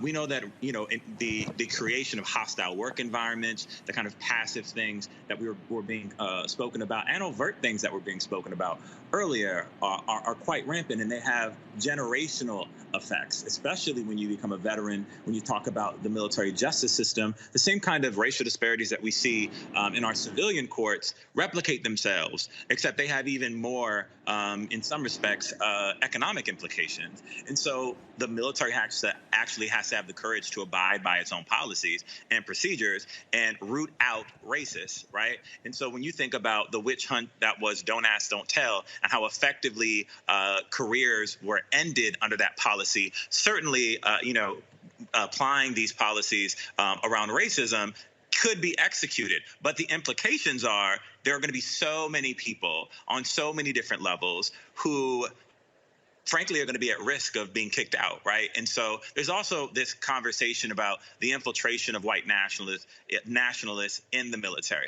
Also a misnomer. They've always been there. The military has been white man's land, right?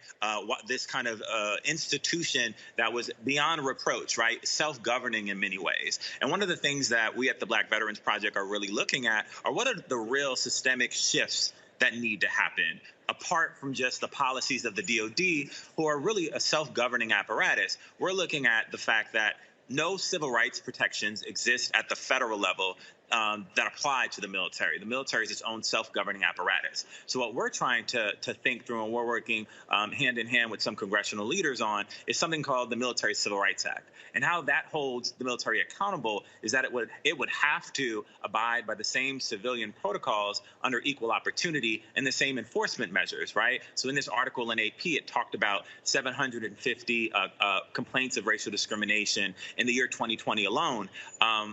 We have 1.5 million service members. Those numbers don't add up, right? Because they know that there's fears of retribution. There are wide-reaching implications if you do make complaints. And even one of the things that we were able to do last year, we were really pushing for the release of racial bias survey data that the DOD collects every 2 years. And our advocacy, along with the report by Reuters, were able to force the DOD's hand to release just one single year of that data.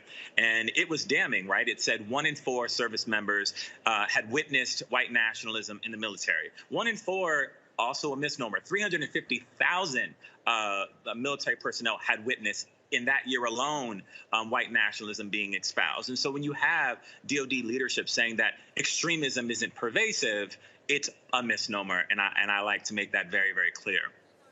Hey, Roland, if I could just jump in. Teresa, really Kat, go ahead. Yeah, I just wanted to make a quick point. During the course of several interviews that we did, we had veterans and others who said, and experts as well, who made this point that, you could have all of the policies in the world put in place, right? We are seeing movement. Earlier this year, they passed the new National Defense Authorization Act with some sweeping changes, right? That would add, for instance, an inspector general who would be tasked with focusing on diversity and inclusion efforts, as well as weeding out extremism. But again, if you don't have the right people in place on the ground on these bases where a lot of these issues are happening, what real impact will it have? And that is something that we are still seeing service members ask. They're saying it's great, it's encouraging to see now Secretary Austin at the helm of the Department of Defense. But again, it's a lot of separation from the top and what's happening on the ground. And I do want to make one note that while Black folks are, represented well in the rank and file in terms of who you're seeing serve in the military, as you start to rise up those ranks, looking at officers, looking at generals, it is overwhelmingly white. And that is also part of the issue. I'll jump in there one more time. So Teresa, one of our main research projects in the next year or two is to look at how military recruitment works writ large. Our new director of policy and research, while at Columbia, did a study of just the city of San Diego, looking at recruitment centers, and did some geospatial mapping, and was able to prove that there were recruitment centers strictly for enlisted in these kind of more impoverished black neighborhoods, and the officer recruitment centers were in affluent white neighborhoods. So this is a system that the military deliberately has put in place. Teresa, your question. Yes. Well, one, thank you both. I think that is a full wealth of knowledge. I have a few family members who are currently in the military and those who have enlisted. So one of my questions is, if we are looking at the recruitment process a little bit more intensively, because as you know, some of these recruitment officers are showing up at, colleges and practically high schools at this point. Some of the measures I think that you're putting out, is that also going to help in that sort of dialogue with, some of the civil rights pieces? Yeah, I mean, so a recent report that took about 3 years to actually come together was looking at the nominations processes for the more elite military schools like West Point, like the Naval Academy. And what they saw was something that we all know to be true. There was a dearth, right? And so when you look at military top brass, many of them have come through these schools. And so making sure that African-American communities are abreast of the opportunities, know about the different ways they can potentially, get into the officer corps. You have an overrepresentation of black folk who have bachelor's degrees, which is the minimum bar to become an officer, that sign up as enlisted because they have bad recruiters, frankly, and they don't know the information. And so there needs to be efforts, and part of our project's work will be in combination with other organizations to do a public education drive, essentially, so that younger people who want to join the military are equipped with the knowledge that they need, so that this disparity, this really stark disparity, around 8% of the officer corps is made up of black folk when they're 16% or around 16% of the U.S. population, that needs to be addressed. And it's not that it can't be addressed. There's an unwillingness to address it. And if I could jump in and make another point, one of the lead folks that we interviewed in this story, this was a woman who literally rose through the ranks of the Air Force, reaching the height of becoming a lieutenant colonel, right? This is a woman who has multiple medical degrees. She's a doctor. And even though she reached this height, she still faced so much racism. She told me stories about how she had white subordinates who refused to salute her, which is something that is a major issue in the military. She talked about how she was called racial slurs while she was trying to help patients in the Air Force. So again, it's one thing to recruit these folks to help make sure that they are rising through the ranks. But again, even though they are reaching the highest of heights within the military, they are still faced with racism. Ben, your question. Yeah, I wonder to what extent either one of you could speak to the reality that much like America is built off of, it's a racist, white supremacist system. Therefore, its military is going to be the same. Dr. King saying that he feared that he assimilated us into a burning house. Is representation in the military in these ranks going to actually be achievable when we're literally fighting against the white supremacist core and the tools of white supremacy, the weapon of imperialism that's built on these ideas and these ideologies, literally built on the blood of black people and native people? But can we actually get that change from within? If you could just speak to that. Yeah, I think you have to work from outside and within. I mean, I'm a vet. I served for 7 years, deployed to Afghanistan, and I'm very much on the outside now, wanting to hold the military accountable. And I agree with all the points that you made. And I think it's something that double consciousness that Du Bois speaks of. Sometimes there's a triple consciousness when you actually have to serve the country. And you have to understand that most of the motivating factors that black people even have to join are education, healthcare, housing, these things that all Americans are fighting for. And so when you think about about even wanting to curb the kind of participation in this apparatus. We have to address that as a country. So the motivations are different for those who want to serve. I also think it's very important that Black folk are represented in this institution, because by default, if we're not, we're going to allow this critical American institution that will not be going anywhere to be ravaged by white supremacists. And I don't want to see the world in that way. But when I talk about even the Military Civil Rights Act, one of the big things that we have to really think about is the ways in which the coffers of the military are protected, right? And so when you go through the equal opportunity mechanism, say if you are aggrieved around racial lines, you don't really have redress. Someone might get demoted, perhaps, get kicked out of the military, but there's no financial recompense. And so there's something called Faris Doctrine that's been in place right after Eisenhower said that we were on the cusp of a military-industrial complex, because we very much have a war economy in this country that we've not wanted to confront. And so Faris bars people who serve in the military from being able to levy suit against the military. That's a baseline worker protection. And so for us at the Black Veterans Project, in combination with a lot of other organizations as well, we're thinking about how can we systematically shift this military that is shifting, like technology is shifting what the military looks like. You have less than 1% of the American population that's serving, but it's taking 50% of all discretionary money that we have at our disposal. And so what are the implications there? And so I think that Americans have to start to pay attention to the ways in which the military is raping the American public so that they don't have education, housing, healthcare. So I fully agree with you, and it has to be a multifaceted approach. All right, then, folks. I appreciate it, Kat. For folks who haven't seen it, where can they go to read this investigative report? You can go to apnews.com to see our latest report. You could just Google racism in the military. The great thing about the AP is our stories go everywhere. All right, then. Richard, Kat, we appreciate it. Thanks a lot. Thanks. Thank you. All right, folks, got to go to a break. When we come back, more from Tulsa, Oklahoma, where we have been since last week commemorating the 100th anniversary of the 1921 Tulsa Race Massacre here in the Greenwood District. We'll be back in a moment.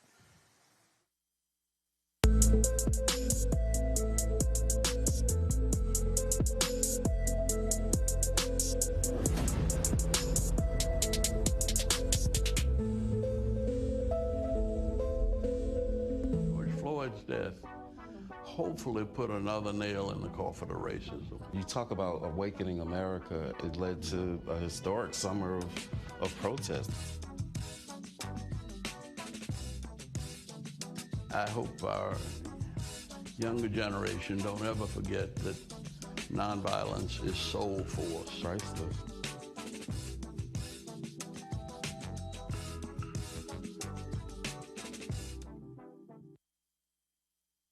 Shortly after 9/11, America and its allies went to war in Afghanistan to defeat a terrorist stronghold. We accomplished that mission years ago. Trillions of dollars lost, over 2,000 Americans dead, countless Afghans dead. It's time to get out. Many presidents have tried to end the war in Afghanistan, but President Biden is actually going to do it. And by 9/11, over 20 years after the war was started, the last American soldier will depart, and America's longest war will be over. Promise made, promise kept. Till's murder, we saw struggle for civil rights as something grown-ups did. I feel that the generations before us have offered a lot of instruction. Organizing is really one of the only things that gives me the sanity and makes me feel purposeful. When Emmett Till was murdered, that's what attracted our attention.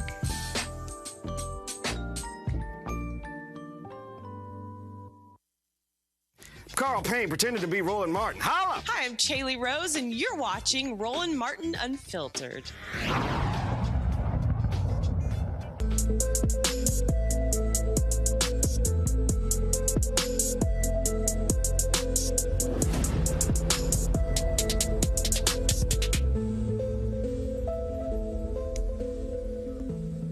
Folks, welcome back to The Greenwood District here in Tulsa, Oklahoma.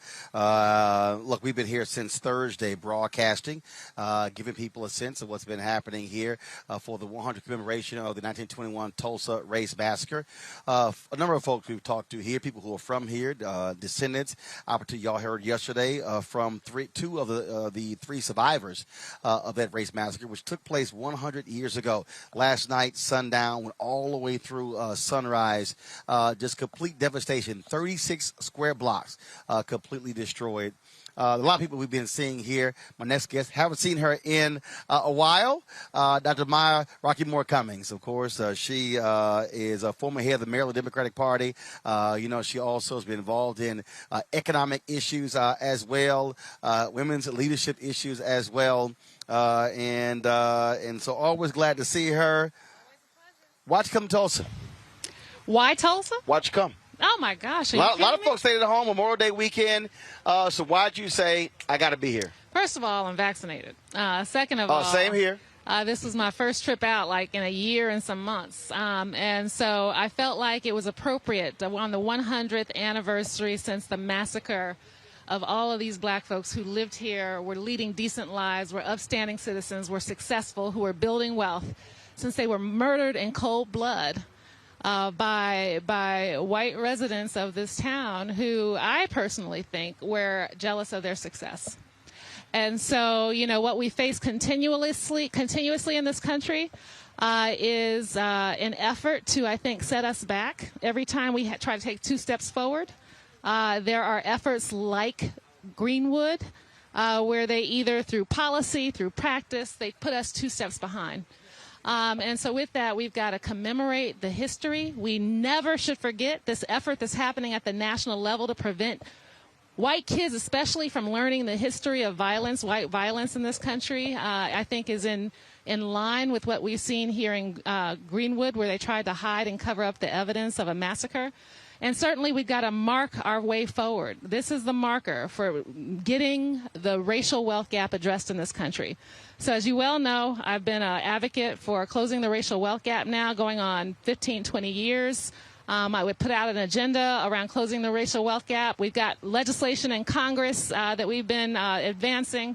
And so with that, I felt it was appropriate to come here, pay my respects, but also to talk about the importance of what we need to do to close the gap in this country. It also was an issue your late husband believed in, Congressman Elijah Cummings, which also was an issue. The late congressman from Maryland, Perrin Mitchell, as well. Absolutely. And this is and the thing that I keep emphasizing to folks when we talk about this is that. And Hill Harper and I would have that conversation.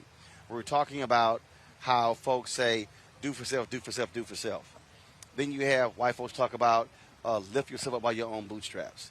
When the reality is white wealth was created because of government handouts, because of the Homestead Act. Even now, other contracts. Elon Musk, his billions was because of tax rebates, tax abatements. And so folk have somehow convinced us that they did it all on their own when it's like, no. You actually got reparations. It was because of whiteness. You got Victims Compensation Fund. You got handouts. You got all of those things. And when the folks who are suing the black farmers, I'm sitting there going, white farmers got most of the 98% of $25 billion in the last 4 years, but now you're acting a fool when they set aside $5 billion for black farmers and other disadvantaged farmers. Absolutely. So you said it. I mean, white wealth in this country has been continuously subsidized by policy, government policy. And it's been that way since the dawn of time. And black wealth, the lack of black wealth, is because of also government policy.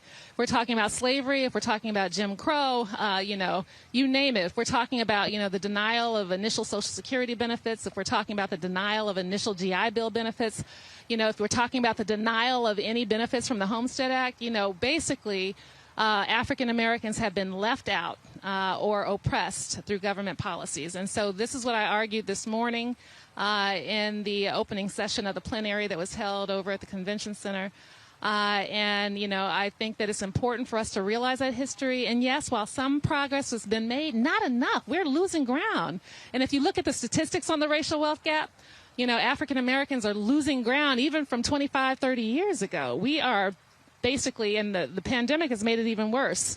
So with that, we are at a critical moment in time. It's time to address this issue. It's time to do what needs to be done in order for us to move forward and to become whole. I'm glad you mentioned that, folks. If you go to my iPad, I was supposed to speak at that same conference, but I had to be inside the bubble here, so I couldn't do it. But when I went over there to interview John Rogers, I'm going to show this interview in a little bit, they had all the signing up of the sponsors. Go to my iPad, please. And the thing that I said that I've been saying on the show, and when he was here as well, of these sponsors, what's their black spend? Yeah, what's interesting about that Because they lucky I couldn't make that panel, because I was going to ask them in front of everybody, what's your black spend? Right. Well, what's interesting about it is the nationwide people, at least, were actually arguing for the black spend. They were arguing for the black money managers. They were making that argument. J.P. Morgan Chase has been historically our partner on closing the racial wealth gap in the D.C. world. So I think, at least Nationwide and J.P. Morgan Chase have some kind of sensibility about it. No, but here's what I mean by the black spend. What I mean by that is, are they practicing what they preaching? And that is, I want to know, what's your black media spend? What's your black, if you're using outside law firms, are any of them black? If you're using accounting firms, are any of them black? When they have their bond offering, are they using any African Americans for that? Any black caterers? Any black transportation companies? Well, they're going to have to answer for that. I don't know. They absolutely. Are you willing to? No. See, hold up. I didn't ask diverse. Here's the deal. Black. I don't ask for diverse. Black. I want to know black. I don't want to know. I don't want to know women. I want to know black women. And so I'm real specific in that, because here's why. I'm used to companies giving me that big number, but not the percentage. Right. Or giving me the percentage, not the number. Right. I want to know both. Right. Because if you don't separate it that way, then you can't track it. Right. Then you can't say, well, because I want to know. If you nationwide, what's the percentage of your black policies that black people hold your policies? Right. Are we actually spending more on policies than we're getting back? See, that's how we have to be very specific. Right. So when companies are sponsoring stuff, to me, or even our organizations, I believe there should be a race index. If you want to roll with us, answer these questions. So we see it's 0.5, 1%, 2%. We got to have a conversation. And John Rogers is the king of that conversation. Well, John and I discussed that earlier. And that's the point. And that's the question he always asks. That's why John said no more supply diversity. Yeah. John said stop using the phrase. Yeah. Yeah, so he said that earlier. Okay. Yeah, no, this is all credible. I mean, here we are in 2021 still asking the same questions that Parham Mitchell was asking so many years ago. And so, yeah, we've got work to do. And frankly, I think Greenwood, Tulsa just embodies, the challenges that we faced in this country. And so we can't forget the history. We can't forget at all. All right. Well, Maya, it is good to see you. It is good to see you out. Ain't nothing changed. We still raw and black. So that ain't changed. Tell the family I said hello. I would do that. Good seeing y'all. You take care. Folks, as I said, I talked to John Rogers, Era Capital Management. John is a descendant of the Tulsa Race Massacre from 1921. And so here's the conversation that we had. One of the top money managers in the country, but certainly one of the top black money managers in the country as well. Here in Tulsa, and for folks who don't know, you're one of the Tulsa Race Massacre descendants. Yes, I've been very blessed to have an extraordinary family, and my great-grandfather was J.B. Stratford, who owned the Stratford Hotel here in Tulsa, and it was arguably the largest black-owned hotel in the country, and it was extraordinarily successful, and of course it was destroyed in the Race Massacre, and he had to escape Tulsa because he was seen as a leader in the community, and there was real fear that he was going to be not only indicted but possibly lynched. So he was fortunate to escape Tulsa during that period. And, I saw the Stanley Nelson documentary, and he defended that hotel. They tell the story where he had his gun, his son was loading, he would empty, switch, fire. So he, and in fact, did they also negotiate his surrender? and then immediately burned it down as soon as he came out. Exactly. They negotiated his surrender. He went to the internment camp, and while he was leaving, they just torched the entire place and destroyed his hotel and his life's work. The thing that we keep talking about, and I say this all the time, the problem that we've had is this has been black economics, up, down, up, down. We've never had really 2 to 3 consecutive generations, a continuum. So we're constantly having to rebuild, in essence, what they had to do here in Greenwood. Exactly right. We're always, you look at what happened to the People's Grocery Store in Tennessee.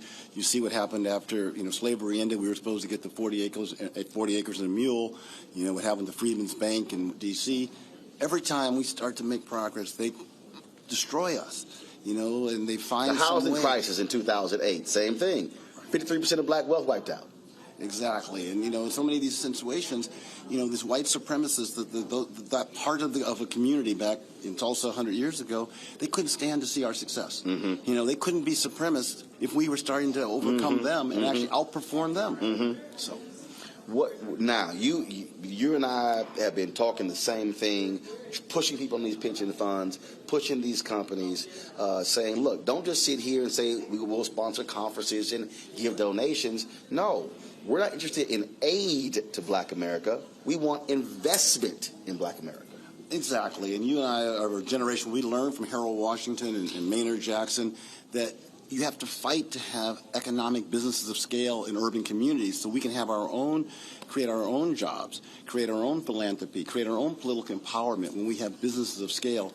And so we have to fight for that economic justice. Last question. What do you want folks to be doing June 2nd, June 3rd, June 4th? We're great at commemorating or celebrating, but after the commemoration. Well, I think the model could be here in Tulsa. We have to all, as black leaders, whether it's political leaders, business leaders, civil rights leaders, insist that the anchor institutions in our local communities, the hospitals, the universities, corporations, and museums, work with black businesses in everything they do. Not just in the supply chain, but in professional services, in media, in financial services, in technology. That's where the wealth created today. Yep. So we should all be on a mission to hold all these anchor institutions accountable, because most of the time they're spending all the money still with white males and leaving us out. Absolutely. John, always a pleasure. We'll keep talking. I appreciate it. Thanks a lot. Thank you. All right, great conversation there with John Rodgers of Aerial Capital Management. Folks, there have been so many different people we have been talking to here about this very issue, about the issue of economics.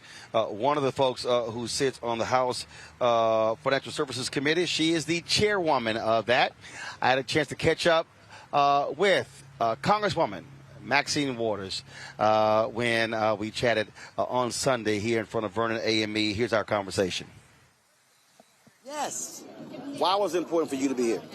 It's important for me to be here, number one, because we've been hearing the story about Black Wall Street for years, and we've not been able to use the power and influence that we supposedly have to do something about it. And with now this commemoration of 100 years, it's time to step it up.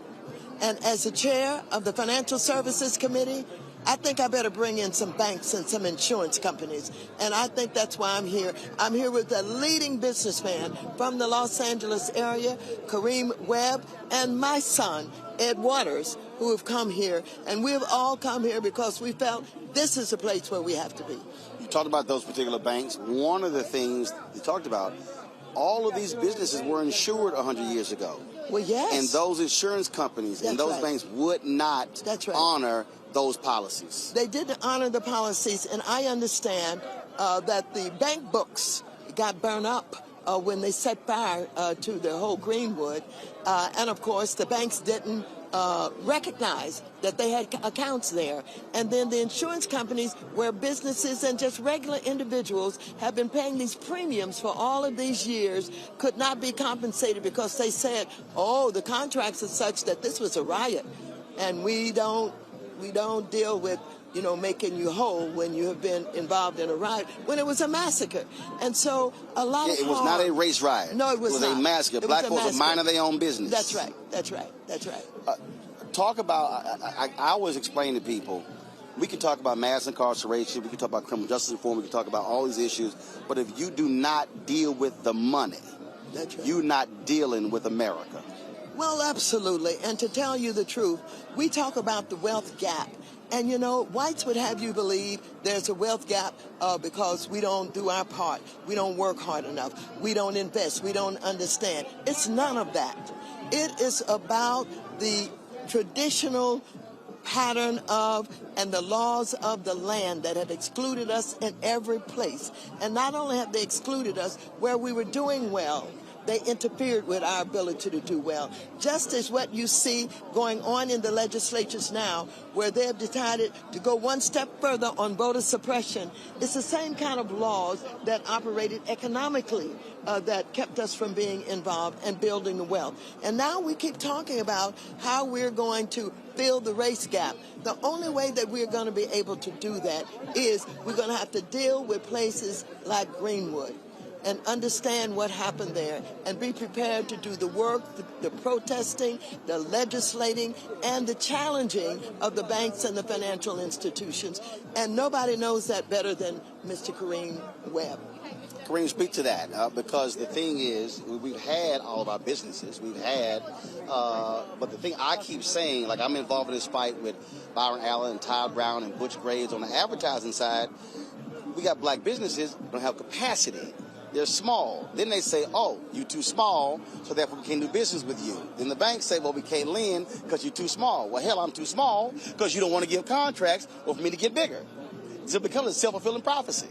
No, I think that's where policy again comes into play, and who is creating the policy with an understanding about what's at the end. You have to reverse engineer the actuality, what you want to see happen, and there's a way in which to do that. I'm a commissioner at Los Angeles International Airport. We know $1 billion of revenue comes through there.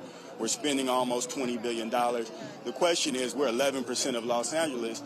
Do we get 11% of the dollars? And it's not about whether or not somebody is prepared. We have to be willing to do what's wanted and needed to get folks prepared, to bond people, to do whatever it is that's needed in order to ensure that the outcome happens. And if it's not happening, then like we problem solve for everything else, we ought to be problem solving for that until we get to parity. The conversation that we got to have is about parity. Right. Parity is fairness. That's right. And what I keep saying is, I'm not interested in announcements and press releases. Yes. I want to see the deposits, the contracts. That's right. That's the deal. When we met with General Motors, I said nearly 12% of black people buy y'all, 12% of your market share are African Americans. I said, y'all been spending 1% and 2%.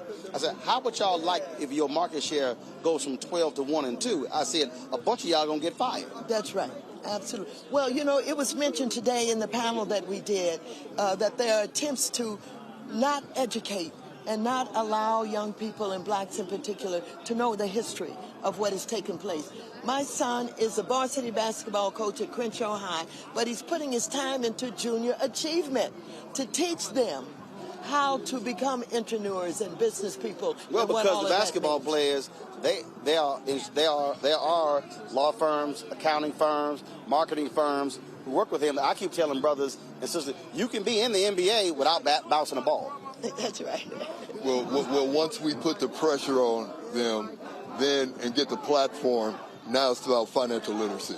And so that's the big thing in building the wealth gap. And so all of it works together for one. So that's what we're talking to our young people about, learning how to get good credit, learning how to, deal with banks. And so while we put this pressure on this side, we'll have them ready when it's our time. Well, we've been talking for years. Yes. I'm there, which is also why I also keep saying our folk. Because I've had people come up to me and they're like, man, it'd be nice if you got a TV show. I said, no. They would own it. I said, when we own it, we now get to control the conversation. That's right. That's right. Otherwise, they tell you what you can and cannot say and what you can and cannot do. And where you can and cannot go. Oh, absolutely. I didn't have to ask anybody to come here. I looked in the mirror and I was like, we're going to Tulsa. And here you are. And look at the people out here that you get a chance to interact with and hear from. You've got descendants of the victims of what happened in 1921. Absolutely. And I pay attention to what they say and how they feel. and what they know and understand about their history. And you have the opportunity to do that by being Absolutely. here. Thank you, I appreciate Roland. it. Thank you. Thanks a lot. Thank you. All right, folks, that was Congresswoman Maxine Waters. As I said, she chairs the House Financial Services Committee, talking about, again, how to use her power in Congress to address a lot of these issues. Congresswoman Cori Bush, of course, she is from St. Louis.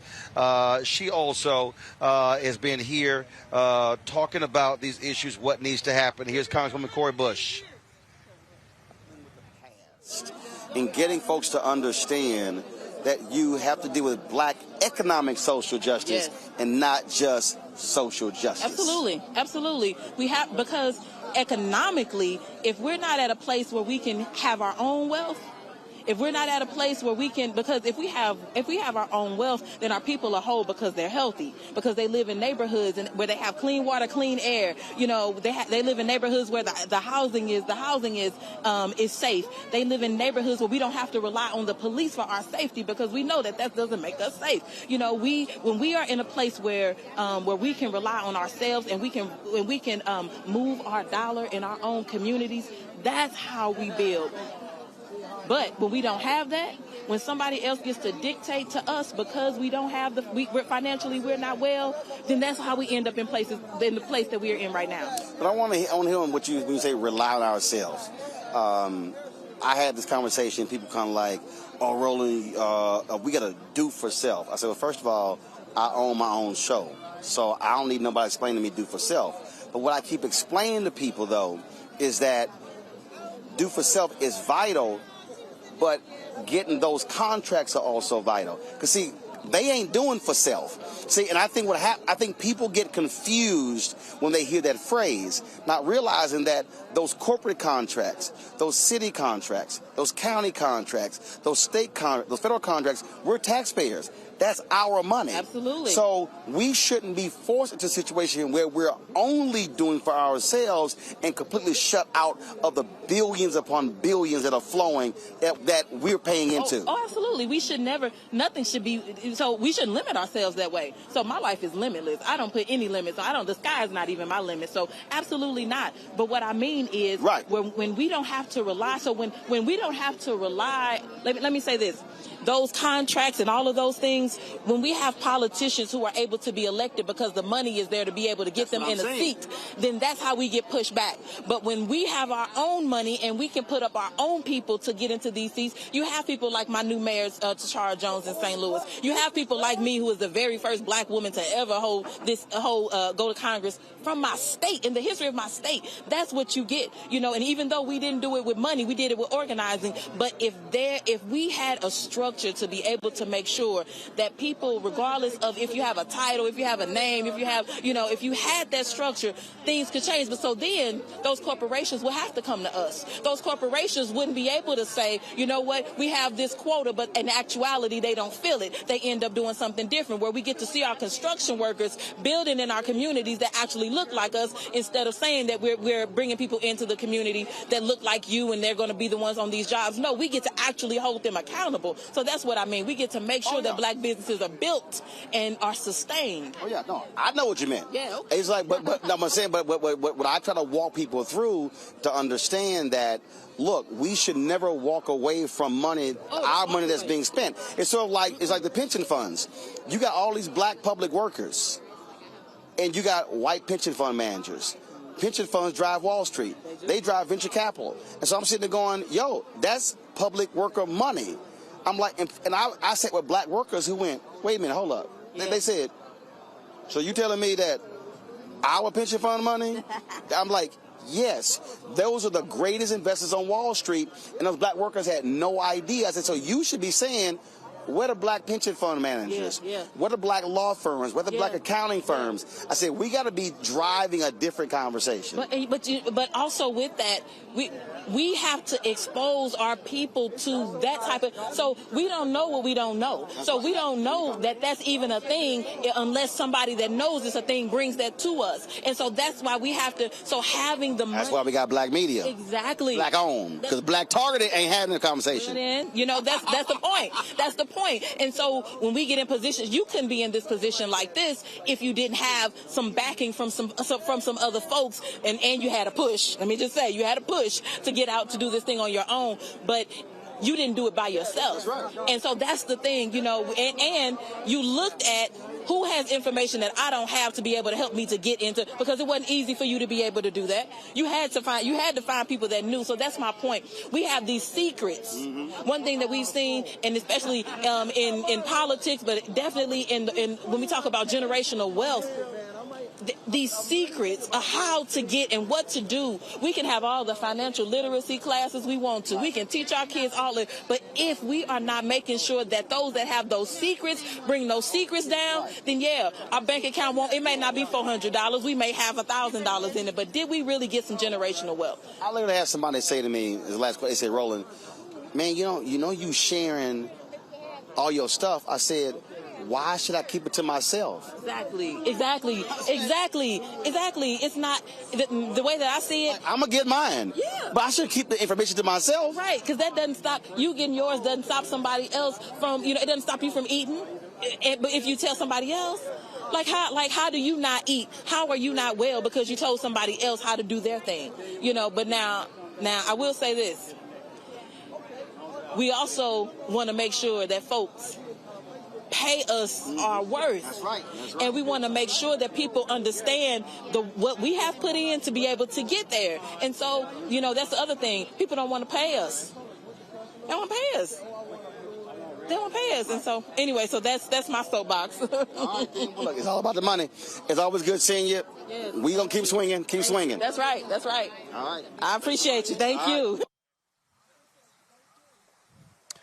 I got a few more interviews, but I do want to get final comments. They released my panel who joined us today. Mustafa, your final comment on this 100th anniversary of the 1921 Tulsa Race Massacre. Well, black wealth equals black opportunity, which equals black power. And we should understand that when those three things come together, then we can actually transform our communities and we can hold others accountable for the changes that have to happen.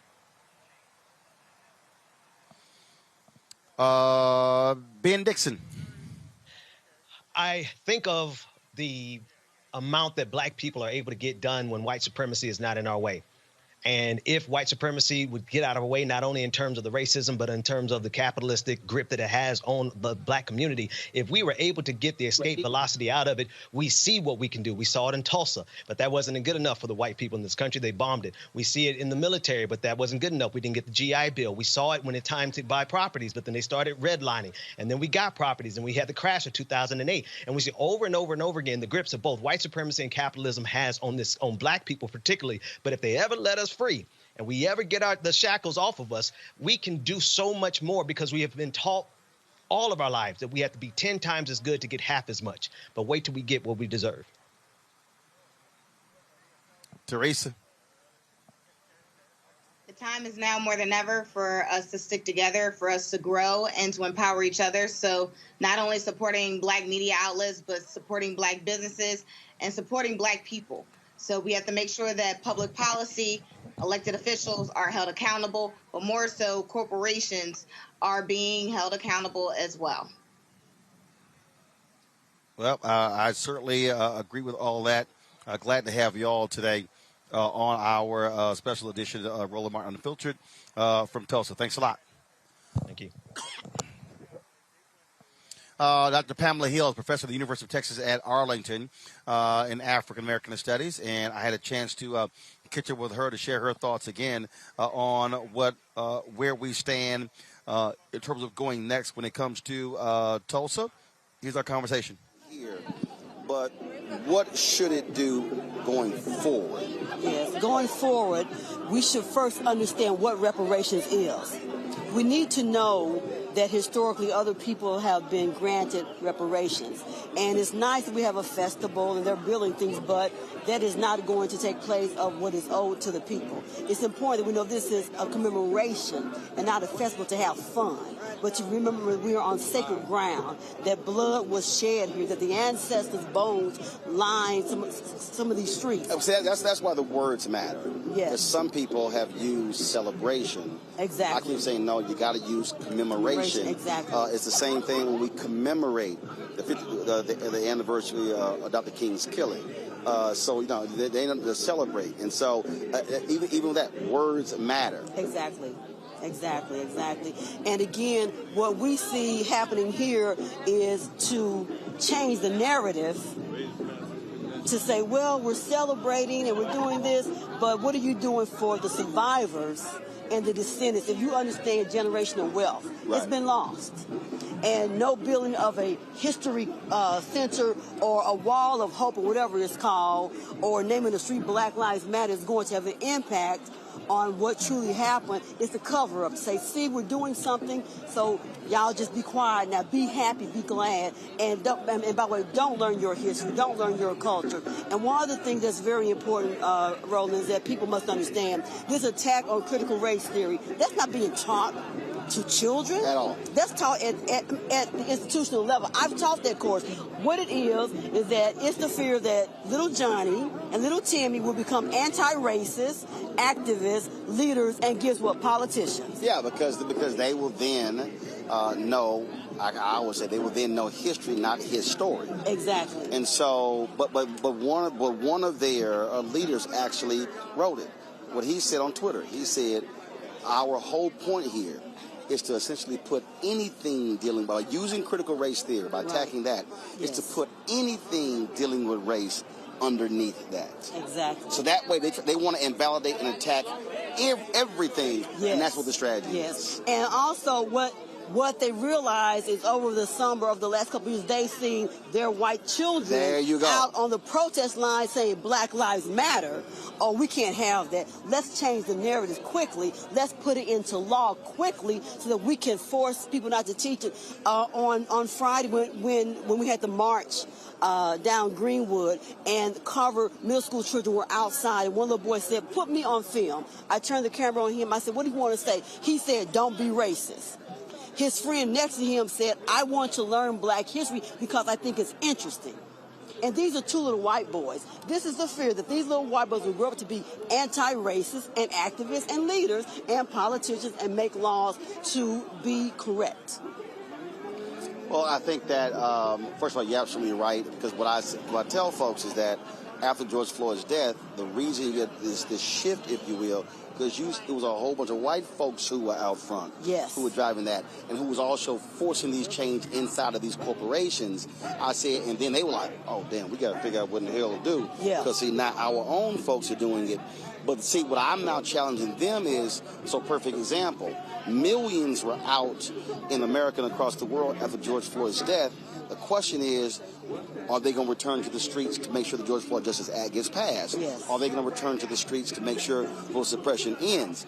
They have to understand, which we've always understood, you can't be in this thing for a couple of days, couple of weeks. And just be a T-shirt wear a name bearer. You can't do that. And just like in Texas, what has just happened is that the Republicans are getting ready to pass another voter suppression law.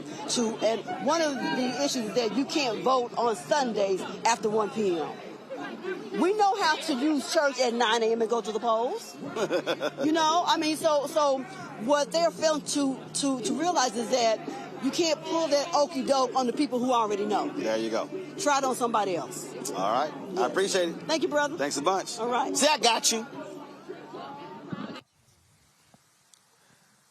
All right. Glad to talk to Dr. Hill there, getting her expertise. Rashad Robinson, of course, leads the Color of Change. They have been very much involved in holding corporations accountable, working with folks here on the issue in the Justice for Greenwood Committee.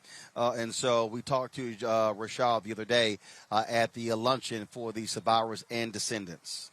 This weekend, but moving forward, what should folks be focused on moving forward to make sure folks here get Black economic social justice? Well, we need to be focused on real structural change and real resources. So much money was raised around this moment by white establishments, was given by corporations, and that money did not actually go to the survivors, to the descendants, not being controlled actually by the community.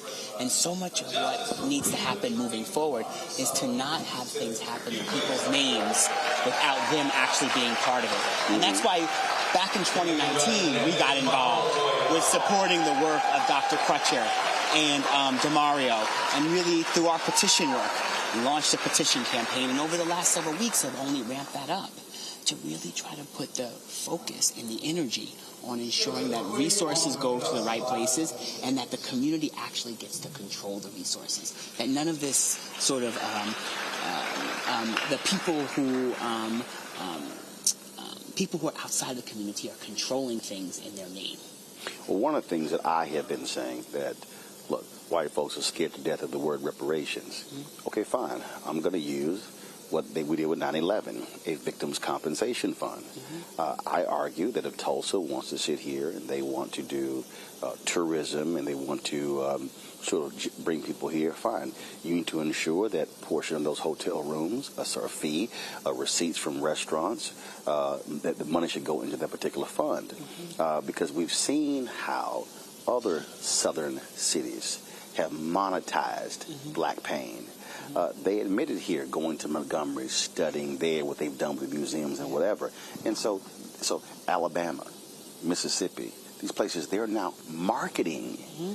the civil rights movement, mm-hmm. places where they fought mm-hmm. to keep black folks in place. I mean, the Disneyfication of our pain is absolutely outrageous. In all of the sort of years of exclusion, the generational ways in which it's had deep impact on our lives. You know, the chair of my board, Heather McGee, recently came out with a book where she talks about all of the sort of filling in of public pools after the civil rights movement, how they would rather fill in the pool than let black people swim there, right? And sort of black people were already paying taxes mm-hmm. for those pools to actually be in place. And then when it says black people get to use it, we're just going to fill the pool in. Well, the sort of drain pool politics that has animated how not just what's happened in the South, but what's happened throughout the North and throughout this country has to end. And part of, if we are going to move forward, we have to hold institutions fully accountable. That is why we run corporate accountability campaigns, because corporations can't just come in with charitable solutions to problems that are actually structural, right? Just don't send water bottles to Flint if you're not paying your fair share of the taxes, and that's why the community doesn't have clean pipes. Don't just do service days in inner city schools if you're not actually paying your fair share of taxes, not actually contributing, that you've actually been responsible through your lobbying for the desecration of public education in this country as it became more integrated. The inequality is not unfortunate like a car accident. It is unjust, and it's been manufactured. And those that have manufactured need to be held accountable, but just as importantly, we need to build new structures to move forward so communities get what they deserve. All right, Rashad, we appreciate it. Thanks a lot. Appreciate you. All right, that was Rashad Robertson with Color of Change. Folks, we are almost done here. We have had some amazing conversations with folks about what's been happening here in Greenwood, what they're trying to get done, what they're trying to build, what they're trying to start up. And that was one woman we caught up with, and one of the things that they did was trying to get people to support black businesses here. And so this sister here, I said she came by our spot. I said, I got 90 seconds for you. And she explained how they were using a QR code on banners to be able to get people to, when they come to Tulsa, to actually go to black businesses and spend their dollars. Watch this. So, Tracy, you are one of the descendants of the Tulsa Massacre. We've been here. Folks have been talking about Greenwood, Black Wall Street. But you were sharing with me something that y'all have done to make it easier for folks to support black businesses, black-owned businesses in Tulsa. Explain that. Absolutely. As you noticed, being on Greenwood, there's not a lot of African-American business in that particular area. So what we've done is we create a banner that's in memorial for those that have lost their lives, as well as the descendants, as well as those that are yet living, to tell their story. The banner has been established to represent the businesses that's in North Tulsa, and so those that may visit Greenwood, if you would go to that banner, which is right next to Vernon AME Church, you'll see a QR code on the banner. You just take your phone, pull out your camera, you take a picture of that QR code, and it'll pull up all the Black-owned businesses in North Tulsa that have registered to be a part of that particular push that we're doing. It was free for the businesses. We didn't ask anything of the businesses. The only thing we asked for them to do is to register the information, and we put them on this QR. All right, sounds good. So we'll be sure to get a photo of that and put it on social media. We really appreciate it. Thank you so much. Thanks a lot. Okay. All right, you take care. I appreciate you. All right, thank you. Bye-bye. All right, folks. Again, those are some of the innovative things that people are doing to actually bring attention to what's happening here and to help Black-owned businesses. Let me get my final words. One of the things that I wanted to be able to do here, why we wanted to come here, why we wanted to broadcast here, we did not come here because President Joe Biden came here. We didn't come here just to cover his speech. We invested the time and energy to come here to spend 5 days. We got here on Thursday. Last Wednesday, we were in Fort Worth trying to help Deborah Peoples, who is running for mayor of Fort Worth. Her being mayor of Fort Worth, the runoff is June 5th, can change the economic condition of a community. It could actually change her being in power. We've talked about Maynard Jackson being the mayor of Atlanta and how him being the mayor used the power of the political office to change the economic condition of Black people. In 1973, when he became mayor, Black folks were getting 0.0012% of all contracts in the city of Atlanta. He changed Atlanta. He changed the South. He changed what actually happened there. And so what happens when we actually use that political power, and then we leverage that in corporations, leverage that in philanthropy, and all of a sudden what we're then doing is we're changing the condition of our neighborhood.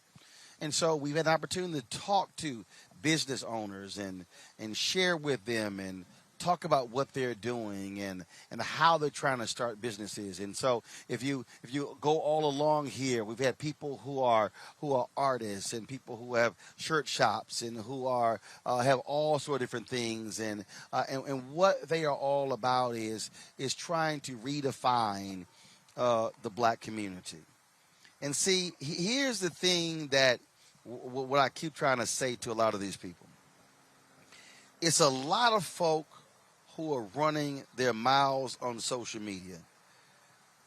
It's a lot of people who are talking, bumping gums, saying what we should be doing as opposed to what we're not doing. I just want to give y'all an indication of what I'm talking about, that people really don't understand. When the White House, they said that if folk wanted to carry President Joe Biden's speech, they could get the pool feed. Well, first of all, it costs millions of dollars actually to buy into the pool. I said, Black media can't do that. I said, so if you should be streaming the whole his introduction, and normally there's a program before the president speaks. I said, you should also stream him visiting the cultural center. So we have access to that. That's me communicating directly with the White House, explaining to them something that they weren't fully aware of, how we are limited in terms of being able to access the content. See, when you have people who don't understand, like this fool Brian Chambers on YouTube saying, well, you're running your mouth. No, there are people who are running their mouths and not providing information to the people that could change the condition of their street, their neighborhood, their city, their state, their country. See, what we're talking about is how we use our power. And so when I was pushing the White House, when I was saying, no, stream all of it so we will be able to actually see it, be able actually to share it. We also made, as I said with Tiffany Crutcher, we made sure that black media was on the inside of that. And we had an opportunity to talk and to share and to speak. If y'all saw the stream that we did of the sister who gave President Biden his tour, Michelle, he gave her the tour. She gave him the tour just a little bit earlier. And what happened there was by having that tour, by being able to show him around, then we had an opportunity to ask her questions after she finished her tour with the president. So the only reason you're about to see the interview with her after her tour is because we were in the room. We can't be in the room if we then are not able to leverage our influence. And so that's what happens. And so when I play this video here, this is the sister who gave President Joe Biden the tour of the Greenwood Cultural Center today. This is why we have to be in the room. And so a lot of folks who run their mouths, these fake YouTube historians, folk who love to say that they are for the people, they aren't even talking about anybody who's in the room. This is why you get to see this conversation. The Brown, okay. What's your Say it again. Program coordinator, Michelle Brown Burdex. Burdex, B-U-R-D-E-X. So you spoke of the overpass, you spoke of the interstate, but there's also you spoke of the overpass and the interstate, but there's also an issue of the minor league baseball field is right next, is adjacent. It's not even next door. It's right on the half a block of Black Wall Street. You also have Oklahoma State, a campus, a satellite campus. I mean, there's white prosperity now on the land where black prosperity used to be. So there is no chance to rebuild, or is there a chance to rebuild some kind of way? At this moment, there is no opportunity to rebuild Black Wall Street as a black-owned business district on this land. Black Wall Street today is an idea. It's a concept that can be duplicated and replicated across our country. It is an effort to support and empower black entrepreneurs to begin to reopen their businesses, to recreate Black Wall Street. However, a physical location in this space may never exist again. You also have the issue, you have no exit ramp here, so if somebody wants to come here, they would have to go around to even get to this Greenwood district. Absolutely. The expressway completely separates North Tulsa from the city of Tulsa as a whole, North Tulsa being predominantly African American. So absolutely. The railroad tracks that you can see just south of here are still a dividing line between our community and the community as a whole. It was those railroad tracks that white rioters crossed over in 1921. And I do want people to know, when we talk about the history of the massacre that took place here, was how African Americans stood up to help protect Dick Roland, how they went to his defense, how lynchings were all too common in Oklahoma during that time, and they knew that he would be lynched because of inflammatory articles that appeared in the local newspapers, including the Tulsa Tribune. So when you consider that 100 or so black men went to the jailhouse to offer to help protect Dick Roland, and as they are approaching, they already see that there are several thousand whites who have gathered there, and yet they press on in an effort to help protect this young black man. So that speaks to their courage and to their resilience and to their strength. And for some time, until white rioters were deputized, they were able to defend their community. They were able to defend their community. So we want to remember that. And Michelle, even this land is owned by the city. Yes. And so DeMario, what he was saying is, part of this whole issue with the Victims Compensation Fund is for the city to give this land back to community activists. So this, at least this center, is in black-owned hands. Yes. Michelle, what's it like to have the president here today? It is so significant to have a president who is willing to acknowledge this history, to bring national attention to this story. Did he mention a presidential apology by any chance? Because they're talking repair, but did he take it another step further and say anything about a presidential apology? The only conversation that I've had with him was the conversation that you just witnessed, so he has not said that to me, and I'm sure I wouldn't be the first to know. Okay, folks, we got to clear this area. Thank you so much. See, folks, if you're not in the room, you can't get that. If we're not on the ground, we couldn't have got all this stuff. This is why we ask you to support us in what we do. A lot of y'all might not, just understand. I'm gonna go ahead and show this here. It takes a whole lot for us to do what we do. That's why, in terms of us being here, in terms of us broadcasting, and so Zim, you should be able to take this shot here. This, of course, is our whole setup here. This is our whole setup here. Being here, all of our camera gear and everything along those lines. As we hear, broadcasting, we're right across the street, again, from the Cultural Center. And then where we are right here, this is Vernon AME, and so we certainly appreciate the church security allowing us to be able to hear. You can switch back to the other shot. And so, folks, this is how we are able to do what we do. Your donations make it possible for us to do so. We want you to please join our Bring the Funk fan club. It makes it possible. And that's why we're here. We're not just going to be here in Greenwood. We're going to be in other cities as well, telling our story. So you can support us, of course, by going to our Cash App, $RM Unfiltered. Venmo.com is /RM Unfiltered. PayPal.me/Unfiltered. Zelle is Roland at RolandSMartin.com. We want you to please support us what we do. We're about covering our stories, being on the ground, being here. I told you the nation's first black newspaper, Freedom's Journal, said we wish to plead our own cause. Too long have others spoken for us, and that's the case. And here's the deal, Angela Hill. You running your mouth on YouTube. If you don't want to support the show, that's fine. But guess what? You sure are watching it for free. See, that's what happens, how some folk operate. But see, we are doing the work that other people are just running their mouths talking about. And so I certainly appreciate Janae. We'll continue to donate. Angela Sanchez, I appreciate it as well. Folks, y'all can go to, of course, again, all the platforms. We're going to end the show with this. My frat brother, Reverend Dr. William J. Barber. Uncle Red, what did he do? Uncle Red, he asked Reverend Barber to sing Ain't Gonna Let Nobody Turn Us Around. And so we're going to end the show with this. Y'all can actually check it out. I'll see y'all tomorrow. I'm back in D.C. I'm coming home. I'll see you tomorrow.